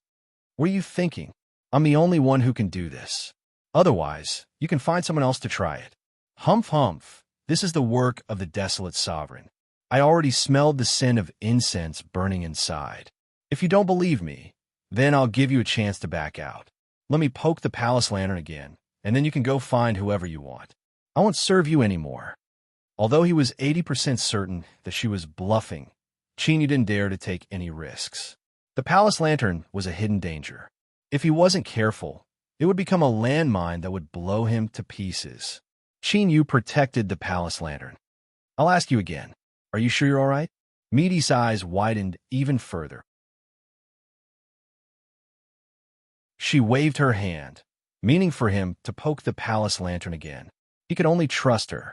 Looking at her past actions, there was a high chance that this mysterious existence wouldn't joke around with his life or death. His thoughts stirred. He put away the palace lantern and said in a low voice, "If I agree to something, then I will definitely keep my word. When you need me, just ask." Gulp. He didn't know whether or not it was an illusion, but at this moment, Chinyu could clearly hear the sound of Meaty gulping. A restless feeling rose in his heart, and his eyes turned hesitant. Then it settled. Meaty wiped the corner of her mouth and stood up to leave. "There's someone waiting for you. I'll be leaving first." As she pushed open the door, she immediately transformed back into that soft and weak demonic sect girl. Her face was filled with fear, and she was easy to bully. Outside the carriage, True Saint Bayou's lips twitched. He thought that this person's acting skills had reached the pinnacle. If she didn't take the initiative and take off her mask, who would be able to guess the truth? After bowing respectfully, True Saint Bayou retreated to the side. Meaty bowed back and gave him a warning look. True Saint Bayou shivered. He felt as if he would cry. He didn't dare to be disrespectful, but if he was too respectful, he would be warned. Living was just too difficult. Once Meaty left and entered her carriage, True Saint Bayou slowly regained his composure. He stepped forwards and said, "General, Bayou requests an audience." "Come in," True Saint Bayou responded. He jumped onto the carriage and pushed open the door. Chinyu glanced at him. "You want to talk about the matter of me agreeing to take charge of the smuggling of the Emperor races?" True Saint Bayou nodded. "General, although this is a decree personally delivered by my uncle, you really shouldn't have accepted it." He clenched his teeth and lowered his voice. "Although the matter of the Empire's military smuggling with the barbarians is inextricably linked and is nearly an open secret, any general that is directly involved in this matter is doomed to have a limited future. However, any general who is directly involved in smuggling is destined to have a limited future. This is a huge stain on their reputation." Chinyu felt a bit of warmth in his heart, but he didn't reveal anything on his face. He waved his hand. "I have my own plans for this matter. There is no need for you to say anything else." True Saint Bayou wanted to say something, but was interrupted by Chinyu. "That's enough. I still have some things to think about. If there's nothing else, you may leave." He bitterly smiled and turned to leave. Seeing the carriage door close, Qin Yu rubbed his chin. Although he didn't have a favorable impression of the Western Desolate Empire, if there was a chance in the future, he would still have to make arrangements for true Saint Baiyu. Whatever, that was a matter for the future. It was still too early to think about it now. General Jean had obtained the approval of the Emperor races and was now in charge of the smuggling of the Emperor races. There were certainly people who were dissatisfied with this. In particular, when a jade talisman was delivered to them, the dissatisfaction of these people erupted like a barrel of gunpowder. "My lord, what should we do?" A gloomy cultivator frowned. Behind the desk, a middle-aged man sitting on a large chair had a calm expression on his face. "Of course we should prepare ourselves and go pay our respects to General Jean. After all, you and I will have to rely on others in the future." As he spoke, he looked up. The gloomy cultivator coldly sneered. "This subordinate understands." He turned and left. The study quieted down. But in truth, they weren't the only ones here. On the left and right sides of the table, there were many cultivators sitting down. None of them spoke, but they exuded an intimidating aura.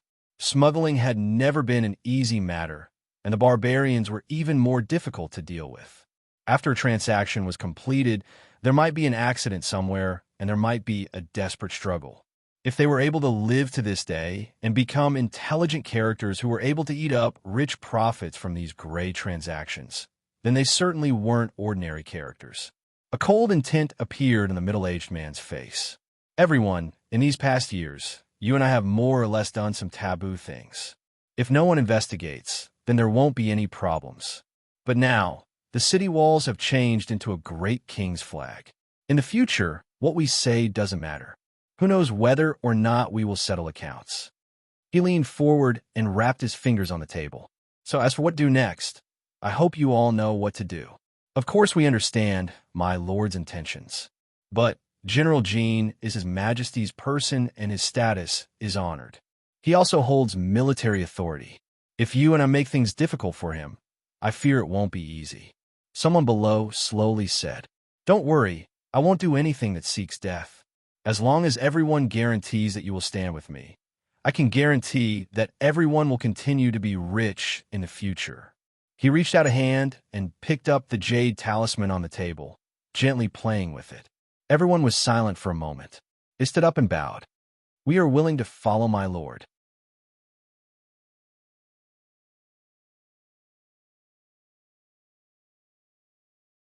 Chapter 1540.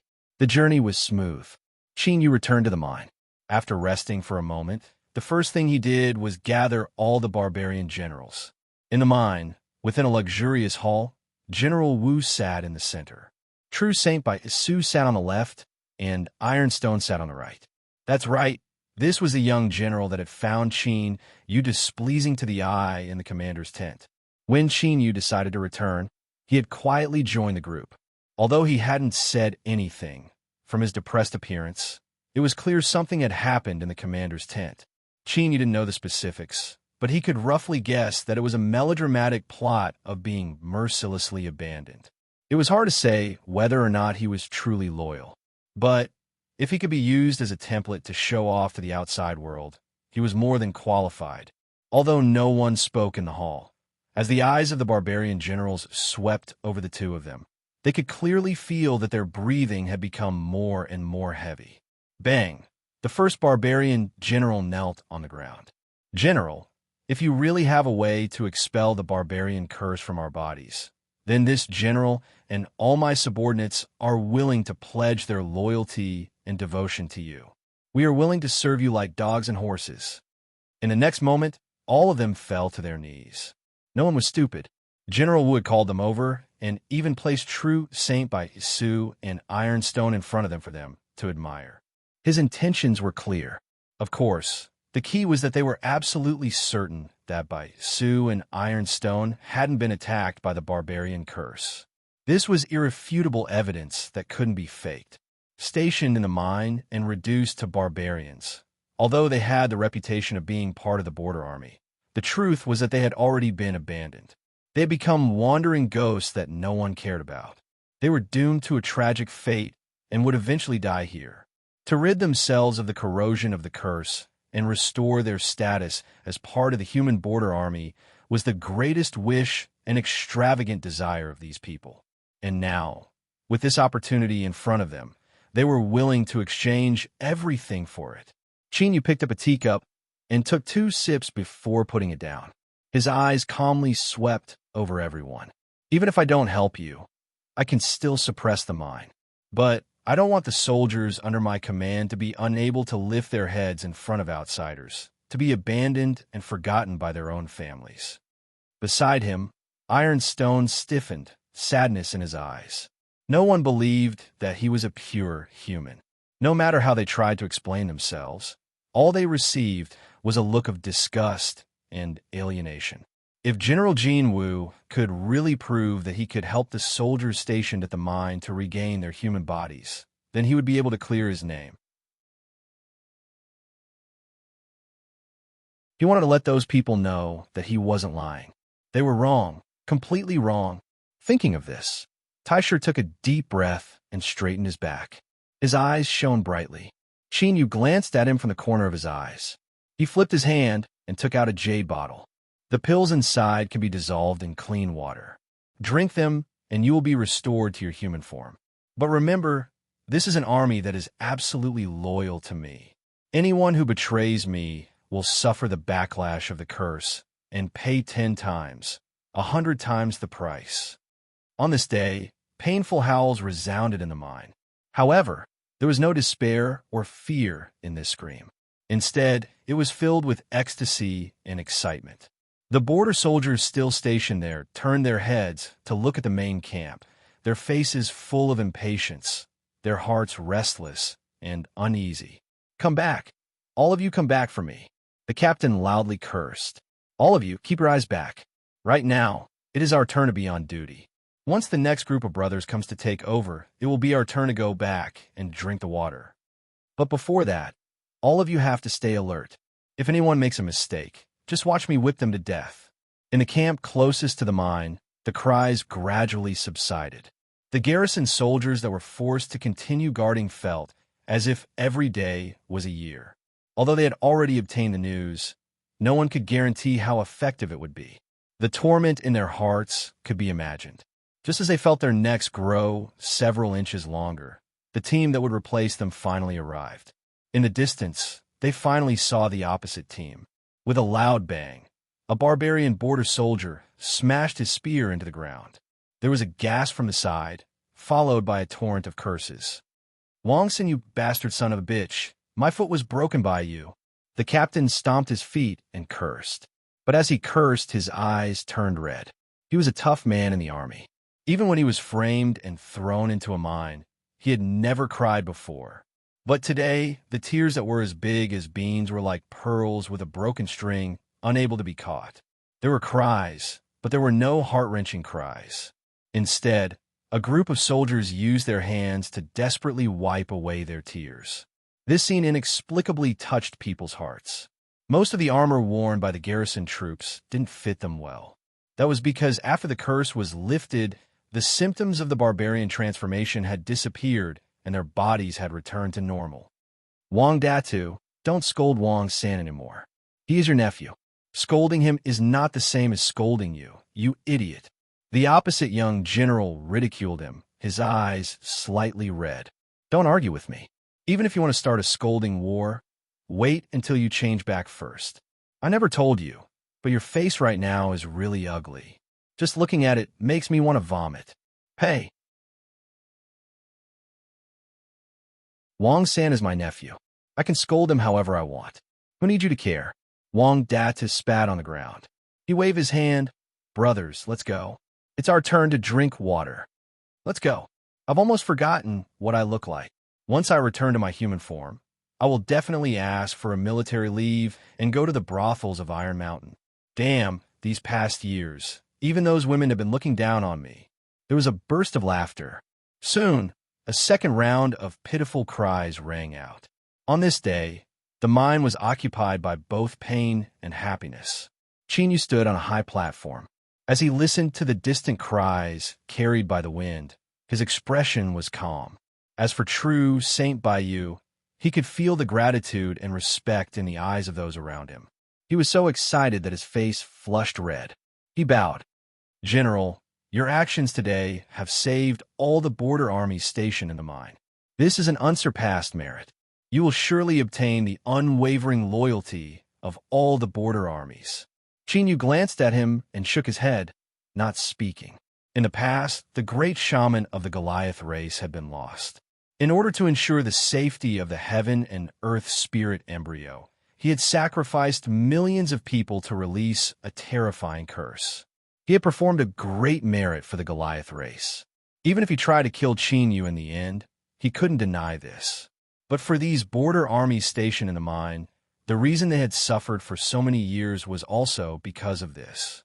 As the new Goliath sovereign, Chinyu wouldn't blame great shaman bewildering. Today, he released the border armies to settle this karma. Of course, the words he said before weren't empty words. Traitors would die miserable deaths. Seeing Chinyu not reveal the slightest bit of complacency because of his own merit, true Saint Bayu felt a deep sense of respect. At this moment, he suddenly felt that he understood the Lord General a little bit more. The seemingly tough and cold General Golden was actually a noble person deep down. And such a General Golden was worth following. He would cut through all the thorns and thorns. Chinyu's lips twitched. He resisted the urge to turn true Saint Bayu's head to the side. This fellow's gaze was truly unbearable. He took a deep breath and turned to leave. If he continued to stay, Chinyu feared he wouldn't be able to hold himself back. At this time, there was a deep roar behind him. "Subordinate Wang, Sans swears loyalty to the general." "You bastard, your brain works so fast." The voice quieted down and then turned into a roar. "Big Head Wang swears loyalty to the general." "Su Wanjun swears loyalty to the general." "Jiang Shan swears loyalty to the general." "Su Yuantu swears loyalty to the general." Afterwards, the names couldn't be heard clearly anymore. They gathered into a single sentence, their voices soaring into the heavens. "I swear loyalty to the general. I swear loyalty to the general." In the outskirts of the mine, the expressions of some of the spies who had been hiding there with different purposes changed drastically. Without any hesitation, they hurriedly left and reported what happened in the mine to their respective masters as fast as possible. Thus, not long after, the entire border army camp confirmed one thing. The mine had been developed into General Golden's own territory. The wind wouldn't blow it, and the water wouldn't splash in. This would be an army that would be completely loyal to him, one that would never change its mind. Before, the incident with Wu Tong Tian had helped Chinyu gain a firm foothold in the border army. But from today onwards, he would truly be able to open up a new situation. The so-called ranks of the border army generals were all empty. Only by controlling troops could they be considered to have true authority.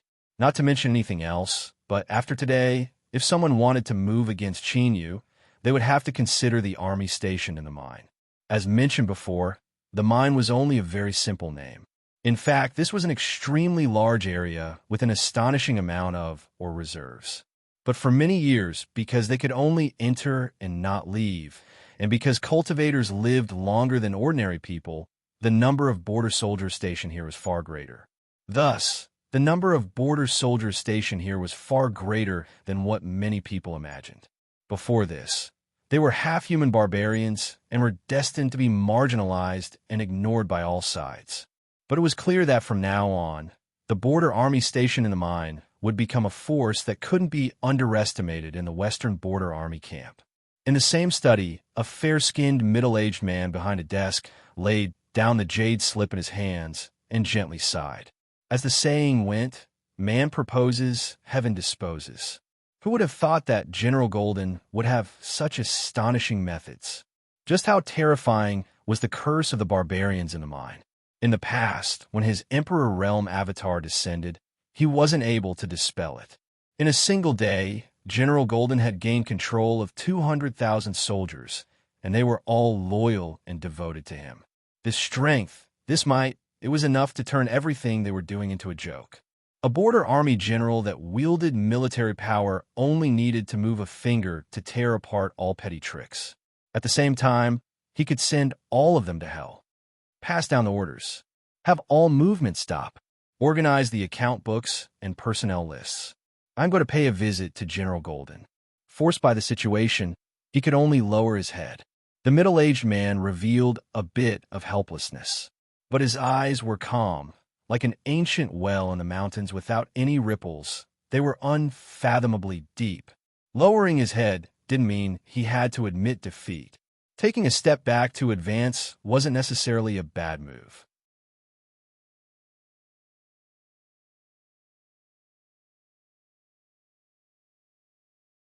Chapter 1541.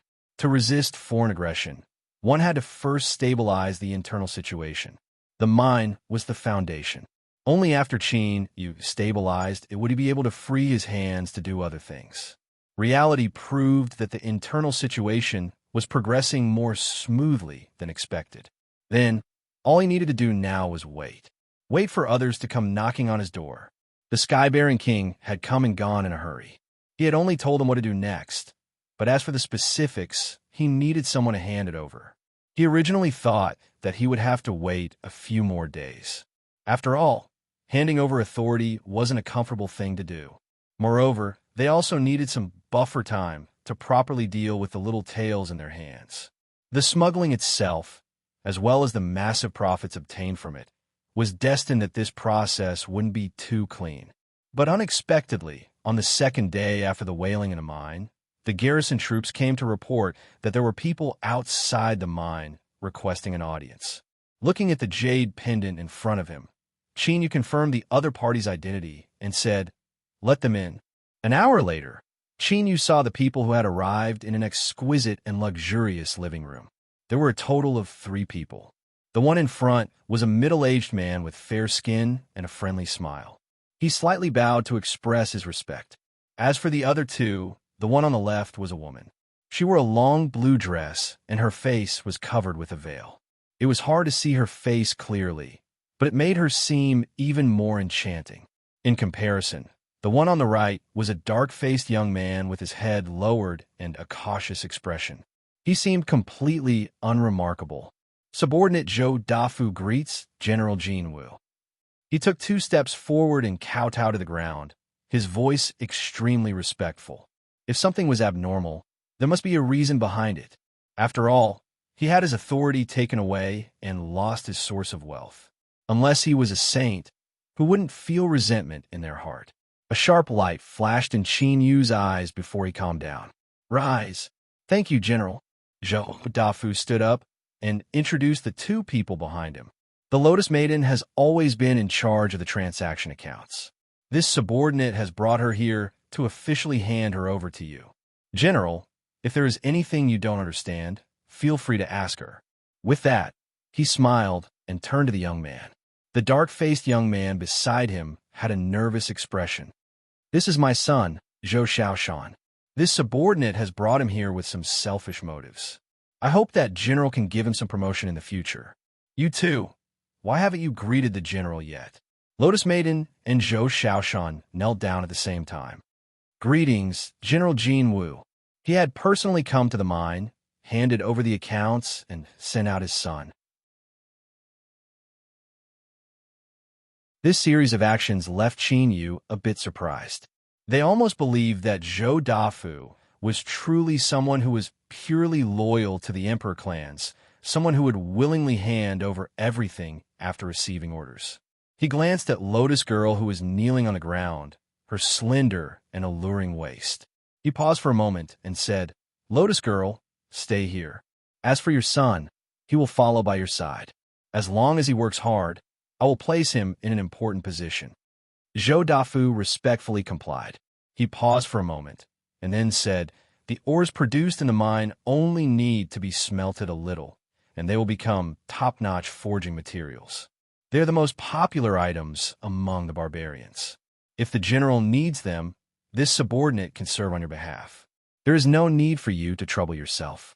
Qin Yu glanced at him. "I have my own plans for these matters." Zhou Dafu bowed slightly. This subordinate has spoken too much. Qin Yu waved his hand. You must have had a hard time rushing all the way here. Go and rest first. If there's anything else, we could talk about it later. Zhou Dafu bowed. This subordinate will take his leave. He turned around and left with Zhou Xiaoshan. Lotus Girl was still kneeling on the ground, her beautiful figure clearly visible. Qin Yu glanced at her and furrowed his eyebrows. He thought for a moment and said, Someone come. What orders does the general have? Send Lotus Girl to Miss Meaty's residence. Say that this is my order and that she will be responsible for all matters related to the accounts. Lotus Girl looked up, her large eyes filled with surprise as she looked at Qin Yu. She clearly didn't think that General Jean would deal with her like this. But it was clear that Lotus Girl was a smart woman. Seeing that Qin Yu had already made his decision, she didn't try to do anything. She respectfully bowed and stood up to follow the border army away. In the living room, there was only Qin Yu left. The corners of his lips curved up in a cold sneer. Zhou Dafu seemed extremely respectful and cooperative with the handover. But the truth was that this person, this former ruler of the Emperor clan's smuggling business, had extremely brilliant methods. But unfortunately, when used on him, it was destined to be futile. Lotus Girl was sent to Meaty's side, with him personally watching over her. Even if this woman had the ability to overturn the heavens, she could only curl up and completely lose her usefulness. Qin Yu had already expected these things, so he didn't care. Zhou Dafu considered himself a character. Perhaps he was cruel and merciless and had stained many lives. But in Qin Yu's eyes, it was fine if he was honest. If he waited until he was useless, then he could casually erase him. It wasn't worth it for him to waste energy and effort to deal with him. As mentioned before, Qin Yu was waiting for someone. Now, he had waited for one side, but there was still another side that hadn't arrived yet. In the blink of an eye, another 3 days passed. Qin Yu wasn't in a hurry, but Zhou Dafu couldn't sit still. He came to request an audience once more. General, because the accounts have been sealed, the transactions with the barbarians have come to a halt. We must restart them as soon as possible, otherwise there will be a loss of the barbarians' trading partners. Moreover, this subordinate will soon return to the imperial capital to report on my duties. Before that, I must formally introduce you to the barbarians and establish your position as the new leader. He was deeply worried, his face filled with anxiety. Qin Yu glanced at him. This general understands. I will wait a few more days. Zhou Dafu bitterly smiled. He cupped his hands together and excused himself. Qin Yu gently tapped his fingers on the table. He looked at the faint ripples in his teacup, a thoughtful look on his face. No matter what the reason was, the other side still hadn't arrived. But he had waited long enough. A day passed. Another day passed. On the third day, when the 9 suns in the skies disappeared and a silver moon rose high into the sky, Qin Yu, who had been cultivating in his room, suddenly opened his eyes. At some unknown time, a figure had appeared in his room. As his eyes fell, an ethereal aura floated in the air. It was like a shadow, without any sense of substance. But the moment Qin Yu opened his eyes, this figure lightly said, General Jean, it is good that you have such a level of vigilance.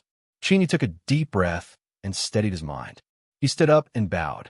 Ning Qin greets you. At this time, he could feel an extremely terrifying aura. In Qin Yu's eyes, there was no shadow in front of him. It was clearly a blazing sun in the heavens. Endless light and heat were being emitted from it. Powerful, terrifying, impossible to contend with. As long as he wanted to, he only needed a single thought to have this restrained strength spread out a little. Then, it would be enough to instantly turn Qin Yu into ashes. Half-Emperor. In addition, there was a familiar feeling from this terrifying aura. Qin Yu guessed the identity of the person in front of him. When he first stepped into the desolate region, those eyes were as bright as the sun and moon. One of the 7 half-emperors of the Western Desolate, Sakura Heaven. The shadow was silent for a moment. How interesting. You little fellow, you actually saw through my identity. Beads of sweat dripped down Qin Yu's forehead. He didn't dare to deny that his thoughts had been exposed. In the past, when I was summoned to the desolate region. I was fortunate enough to see my lord once. I will never forget your grace. Sakura Heaven's true body was still guarding the channel to the desolate region. At this time, this was only a projection. Even so, Qin Yu's mind shook. The construction of the boundary-breaking token actually involved an Emperor Realm existence. The inside story was far more terrifying than he imagined. Sakura Heaven's projection lightly said, "Since you know my identity, things are simple." He flicked his sleeves, and a black iron-like ring quietly appeared on the table. Inside is everything needed to construct the boundary-breaking token. In order to ensure that there are no accidents, there are 3 sets of materials. His Majesty only wants one boundary-breaking token. If there are any leftovers, they will belong to you as an additional reward. Qin Yu bowed. I will do my best to live up to His Majesty and my lord's expectations. Sakura Heaven glanced at him. His eyes were calm and tranquil, but they caused Qin Yu to instantly feel as if he had been completely seen through, as if there were no secrets left. Concerning the boundary-breaking token, only you can know about it. The things in the ring cannot fall into the hands of the barbarians. If there is an accident, destroy it. Do you understand? Qin Yu was dripping with sweat. Yes. After a long time without receiving a response, he stood up and discovered that Sakura Heaven's projection had left at some unknown time. Who? Qin Yu let out a long breath. His legs buckled, and he nearly fell to the ground. Wiping away the cold sweat on his forehead, a bitter smile appeared on his face. Emperor Realm. This was the true Emperor Realm. Even if it was just a projection that had traversed through boundless space to descend here, it still possessed the ability to determine his life with a single thought. Indeed, the higher one's cultivation path was, the greater the gap between each level was. In the Western Wasteland, there were 7 half-sovereigns, and that was the number that was displayed on the surface. It was hard to tell whether the other party was trying to conceal his strength or not. Not to mention, the other party was only a half-monarch. How strong would a true Emperor Realm cultivator be? There might be a true emperor in the West Wilderness. He took a deep breath and suppressed his tumbling thoughts. But he still felt a heavy pressure in his mind. Although he was now taking steps, the break became stronger. However, to achieve one's goal was so difficult that it left one in despair. At the very least, based on the current situation, the chances of success were extremely slim. What's wrong? Scared already? The sudden voice caused Qin Yu to sweat once more. His body tensed before relaxing in the next moment.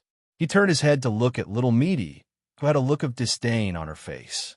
The corner of his mouth twitched, but in the end, he didn't have the energy to argue with her. He turned and sat down. He poured himself a cup of cold tea and drank it all in a single gulp. In any case, she had already seen his fearful and panic-stricken appearance just now. He didn't bother to hide his true thoughts any longer. Half-sovereign, this was a living half-sovereign.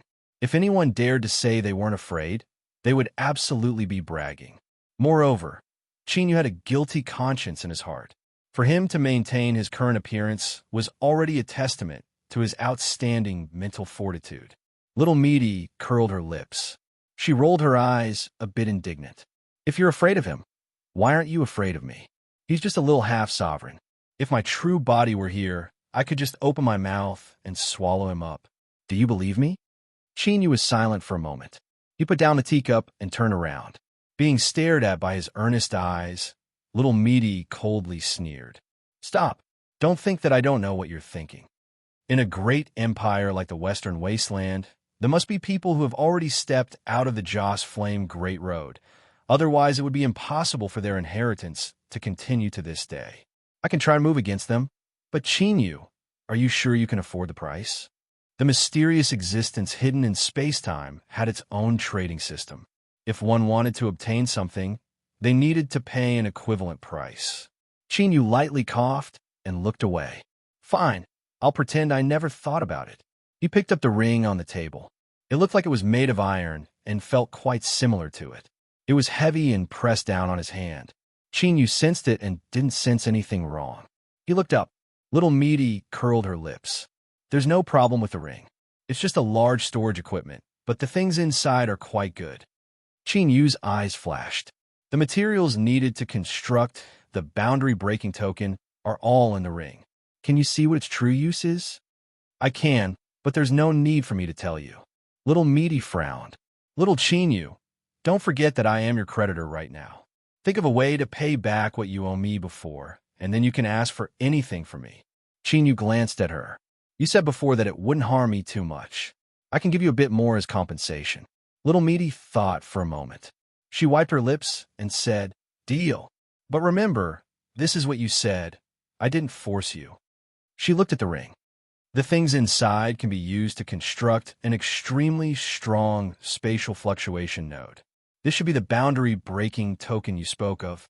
Qin Yu was a bit stunned. That's it. Little Meaty rolled her eyes. I've already given you the answer to your question. Are you blaming me for not understanding? She stood up and walked away. I'm tired. Time to sleep. With a step forward, Little Meaty's figure vanished from sight. From beginning to end, even though Qin Yu saw it with his own eyes, he didn't feel any fluctuations of strength. This mysterious existence, hidden in space-time, was truly incomparably formidable. As he thought back to what she said before about swallowing up a half-sovereign, Qin Yu immediately decided that no matter where he went, he would bring her with him. This was simply a super thigh that could save his life. However, just what was the boundary-breaking token? Qin Yu rubbed his temples, his thoughts rapidly racing. First of all, after the incident of the Western Savage Emperor tomb, they had used the boundary-breaking token to return to the Western wilderness in order to avoid being hunted down by the barbarians. This proved that there was more than one such thing. In fact, there were many other places that were hard to say. Secondly, Little Meaty had clearly said that the boundary-breaking token was an extremely powerful spatial fluctuation node. It could be understood as some sort of powerful space-type explosive device. When it was needed, it could explode with a loud bang and release an incomparably terrifying destructive strength. Qin Yu's heart chilled. A solemn expression crossed his face. He suddenly thought of a possibility. If there were enough boundary-breaking tokens and the range was broad enough, then a majority of the Western Savage territory or some other important regions would be included. If they were all detonated at the same time, just what happened?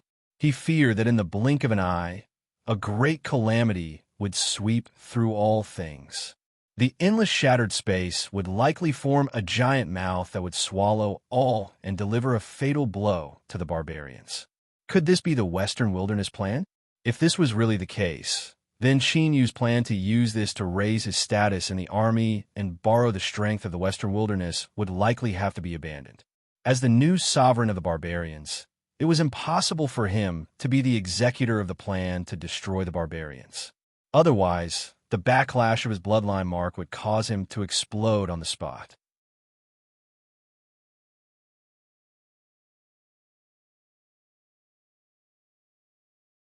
Chapter 1542. Because of the Western Wilderness world-breaking token plan, Qin Yu had been restless for several days. Finally, he decided to take things one step at a time. After all, he couldn't possibly abandon his previous plan just because of this matter and throw away the important persona that he had painstakingly built up. After entering the mine, Zhou Dafu, who had been waiting for a full 10 days, finally received a definite answer.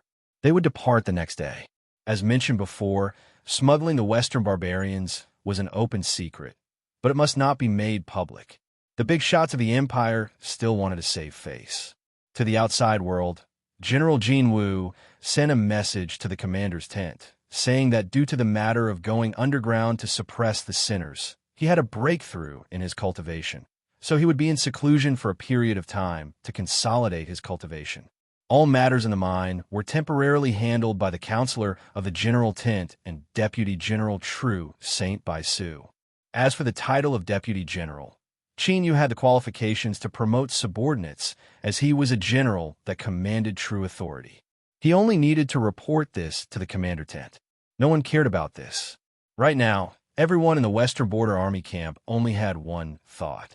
From today onwards, Jin Wu would officially take over the Emperor clan's smuggling business. This was a lucrative job. Just a bite of it would make one's belly bulge. It's not that easy. Wu Tongtian didn't even raise his head. He said calmly, the Tharge clans profit immeasurably from smuggling in the Western Wasteland. Who knows how many mouths are waiting to split the spoils? Now that the Jinwu general has taken up this task and cut off this source of income, he is their enemy. This matter will definitely cause more trouble. Although he had an agreement with the sky-bearing monarch, he still did not like Qinyu. If he could see him sinking into a quagmire or even being dragged into it, it would naturally be for the best. As the commander-in-chief of the military, he had to uphold the contract. Otherwise, no one would be willing to believe in his promises in the future. Wu Tongtian would not make a move against the Golden General. But even if he were to remain silent, there would always be people who didn't want to see General Jin successfully complete this matter. Yi Sangdo had already made his move. In the territory of the Western savages, far from the frontline battlefield, there was no noise of fighting. It was quiet between heaven and earth. The wind bent the grass on the ground and set off waves that stretched to the horizon. The horses' hooves clattered against each other, accompanied by the sound of the wheels turning. The team of more than 100 people silently advanced through the thick grass. There were no roads on the ground, so when people and horses passed by, they left behind ruts. Little Meat pushed open the car window and stared at the scene in front of her with wide eyes. It was unknown what she was thinking, but she squinted her eyes and revealed a blissful smile. She turned and slapped the carriage, shouting, "Ning Qin, Ning Qin, look at how beautiful this place is. I want to build a house here, plant some big trees, and grow some fruits and vegetables. That is simply a paradise." Only a few gazes were drawn over. The others in the group were already used to this scene. This fleshy girl from the Devil's Sect was really short-sighted. What was there to be excited about in this desolate grassland? I'm afraid that this girl is just like her name, a simple-minded iron lump. Someone was counting in his heart. 1, 2, 3. Sure enough, a calm voice came from the other carriage. No. Without any explanation, Zhang Xian directly rejected the offer. Little Ro gritted her teeth, and her face was filled with anger. However, everyone in the group knew that this was the most this young lady could do. Bang! The window was slammed shut. She hid back inside and sulked. From time to time, the pitiful cries of a pheasant could be heard from inside the carriage. To tell the truth, this had already become one of the mysteries of the group. How could a wild chicken possess such tenacious vitality? Seeking answers, Zhou Xiaoshan reluctantly looked away. When he looked at General Jin's carriage again, he revealed a bit of dissatisfaction. In his opinion, a small request from such a beautiful woman like Little Ro should be allowed. Father. He turned around and saw Zhou Dafu. He shrunk his neck and hurriedly bowed. You can like women, but you should know your limits. At least, you cannot touch the woman of the general. Zhou Dafu frowned. He turned to look at the group behind him. He was almost at the front of the group and was responsible for guiding them forward. The land of the barbarians was barren, but it was especially suitable for these weeds to grow. No one knew where they came from, but they had such a strong vitality. Every year, when it was cold, the land would wither and turn yellow, but when it warmed up, would grow back. Because of this, the Western barbarian smuggling team couldn't find the path they took last year. This required an experienced guide. Otherwise, it was easy to get lost. They might even unknowingly enter the area where the surrounding barbarian tribes were active. For the Western barbarians, smuggling was something that needed to be concealed. At least, it couldn't be exposed on the surface.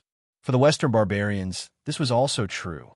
So, if they were discovered by barbarians who weren't part of the trading group, there would inevitably be a bloody conflict. Luckily, both sides had cooperated for many years. The Western barbarian smuggling team was rich in experience. In addition to the barbarians, they had a tacit understanding of each other and agreed on a safe route. Although the road to the trading point was long and boring, it was still safe.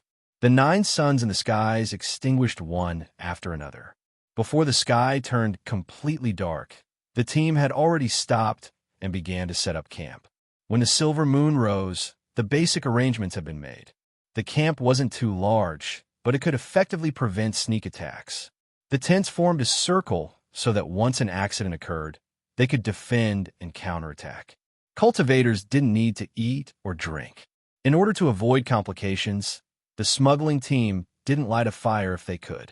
They didn't want to make the least bit of noise. But this fine tradition was torn apart with the arrival of Little Roe. In the blink of an eye, it was scattered all over the ground. A bonfire was a must, but there was also barbecue and good wine. If it weren't for Chinyu stopping her, she would have brought out a large group of musicians to play and sing to heighten the atmosphere. The blazing flames reflected a bright red light on everyone's faces. These men had been smugglers all year round. Although they had experienced this many times, their expressions were still a bit unnatural. They subconsciously dodged, trying to hide the majority of their bodies in the shadows. Everyone looked at Little Roe, who was drinking wine and eating meat beside the bonfire. Then, they looked at the calm General Jean beside her. They felt this scene was extremely strange. Aren't we a smuggling team from the Western Barbarian? That's right, we are. Zhou Dafu was expressionless. He looked towards the bonfire. There were several people around him, their auras calm and their eyes calm. General Jean is actually such a person. One of them said, his tone filled with disdain. Smuggling the Western barbarians was a dangerous matter. Many of them had experienced danger after danger and climbed out from piles of corpses in order to smoothly survive to this day. Of course, they couldn't see General Jin's actions along the way. In particular, before General Jin set off, he had taken a tough stance and brought such a useless woman with him. It was simply ridiculous. Shut up, Zhou Dafu said in a low voice. He glanced at the bonfire and lowered his voice.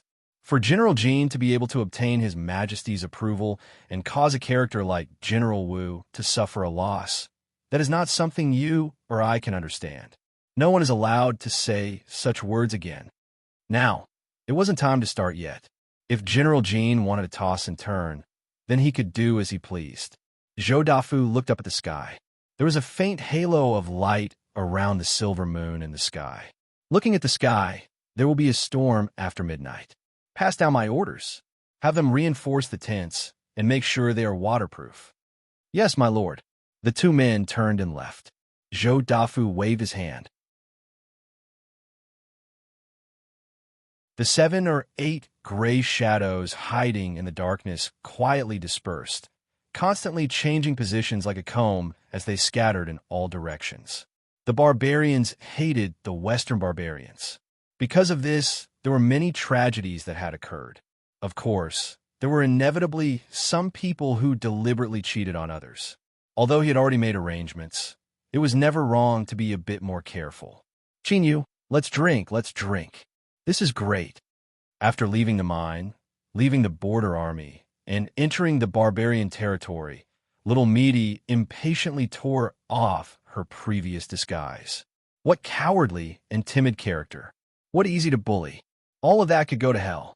In her words, since she had changed places, she had to do something new so that this holiday trip wouldn't be a waste.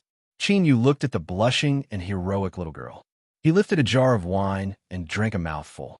As he thought, the other side beamed with joy and no longer bothered her. After several days of contact, Chinyu had gained a basic understanding of little Meaty's current state. If she wanted some peace and quiet, then he would let her do as she pleased. The more he objected, the more excited she became, especially at night. The jars of wine were scattered all over the ground. Little Meaty swayed as she drank. She wrapped a hand around Chin Yu's neck. Little Chin, just as she opened her mouth, she was stopped by a hand. If you drink too much, then don't speak. Otherwise, don't ever drink again. Chin Yu frowned. He wasn't sure if she was really drunk or pretending to be drunk. You live too carefully. It's boring, it's really boring. Little Meaty hiccuped and patted his back. Look at me. This is what it means to enjoy life. Chin Yu shook his head. He beckoned towards the darkness, and the veiled Lotus girl walked out. She respectfully bowed. Take her back to the tent. Yes, General. Lotus girl half carried and half supported little Meaty. She turned and walked out. Beside the campfire, the chicken overlord was trying its best to curl itself up into a ball. A light, drunken laughter suddenly echoed through the air. "Little meaty, you still haven't come over? Are you waiting for me to make honey-roasted chicken?" Flutter. There was the sound of flustered wings as the chicken overlord flew over. At a perfect angle, it gently fell into little Meaty's arms and stretched out its neck for her to stroke. "Cheen Cheen, there might be rain or thunder tonight. I might go look for you." Cheen Yu ignored her drunken words. With a flick of his sleeves, he extinguished the campfire and returned to his tent.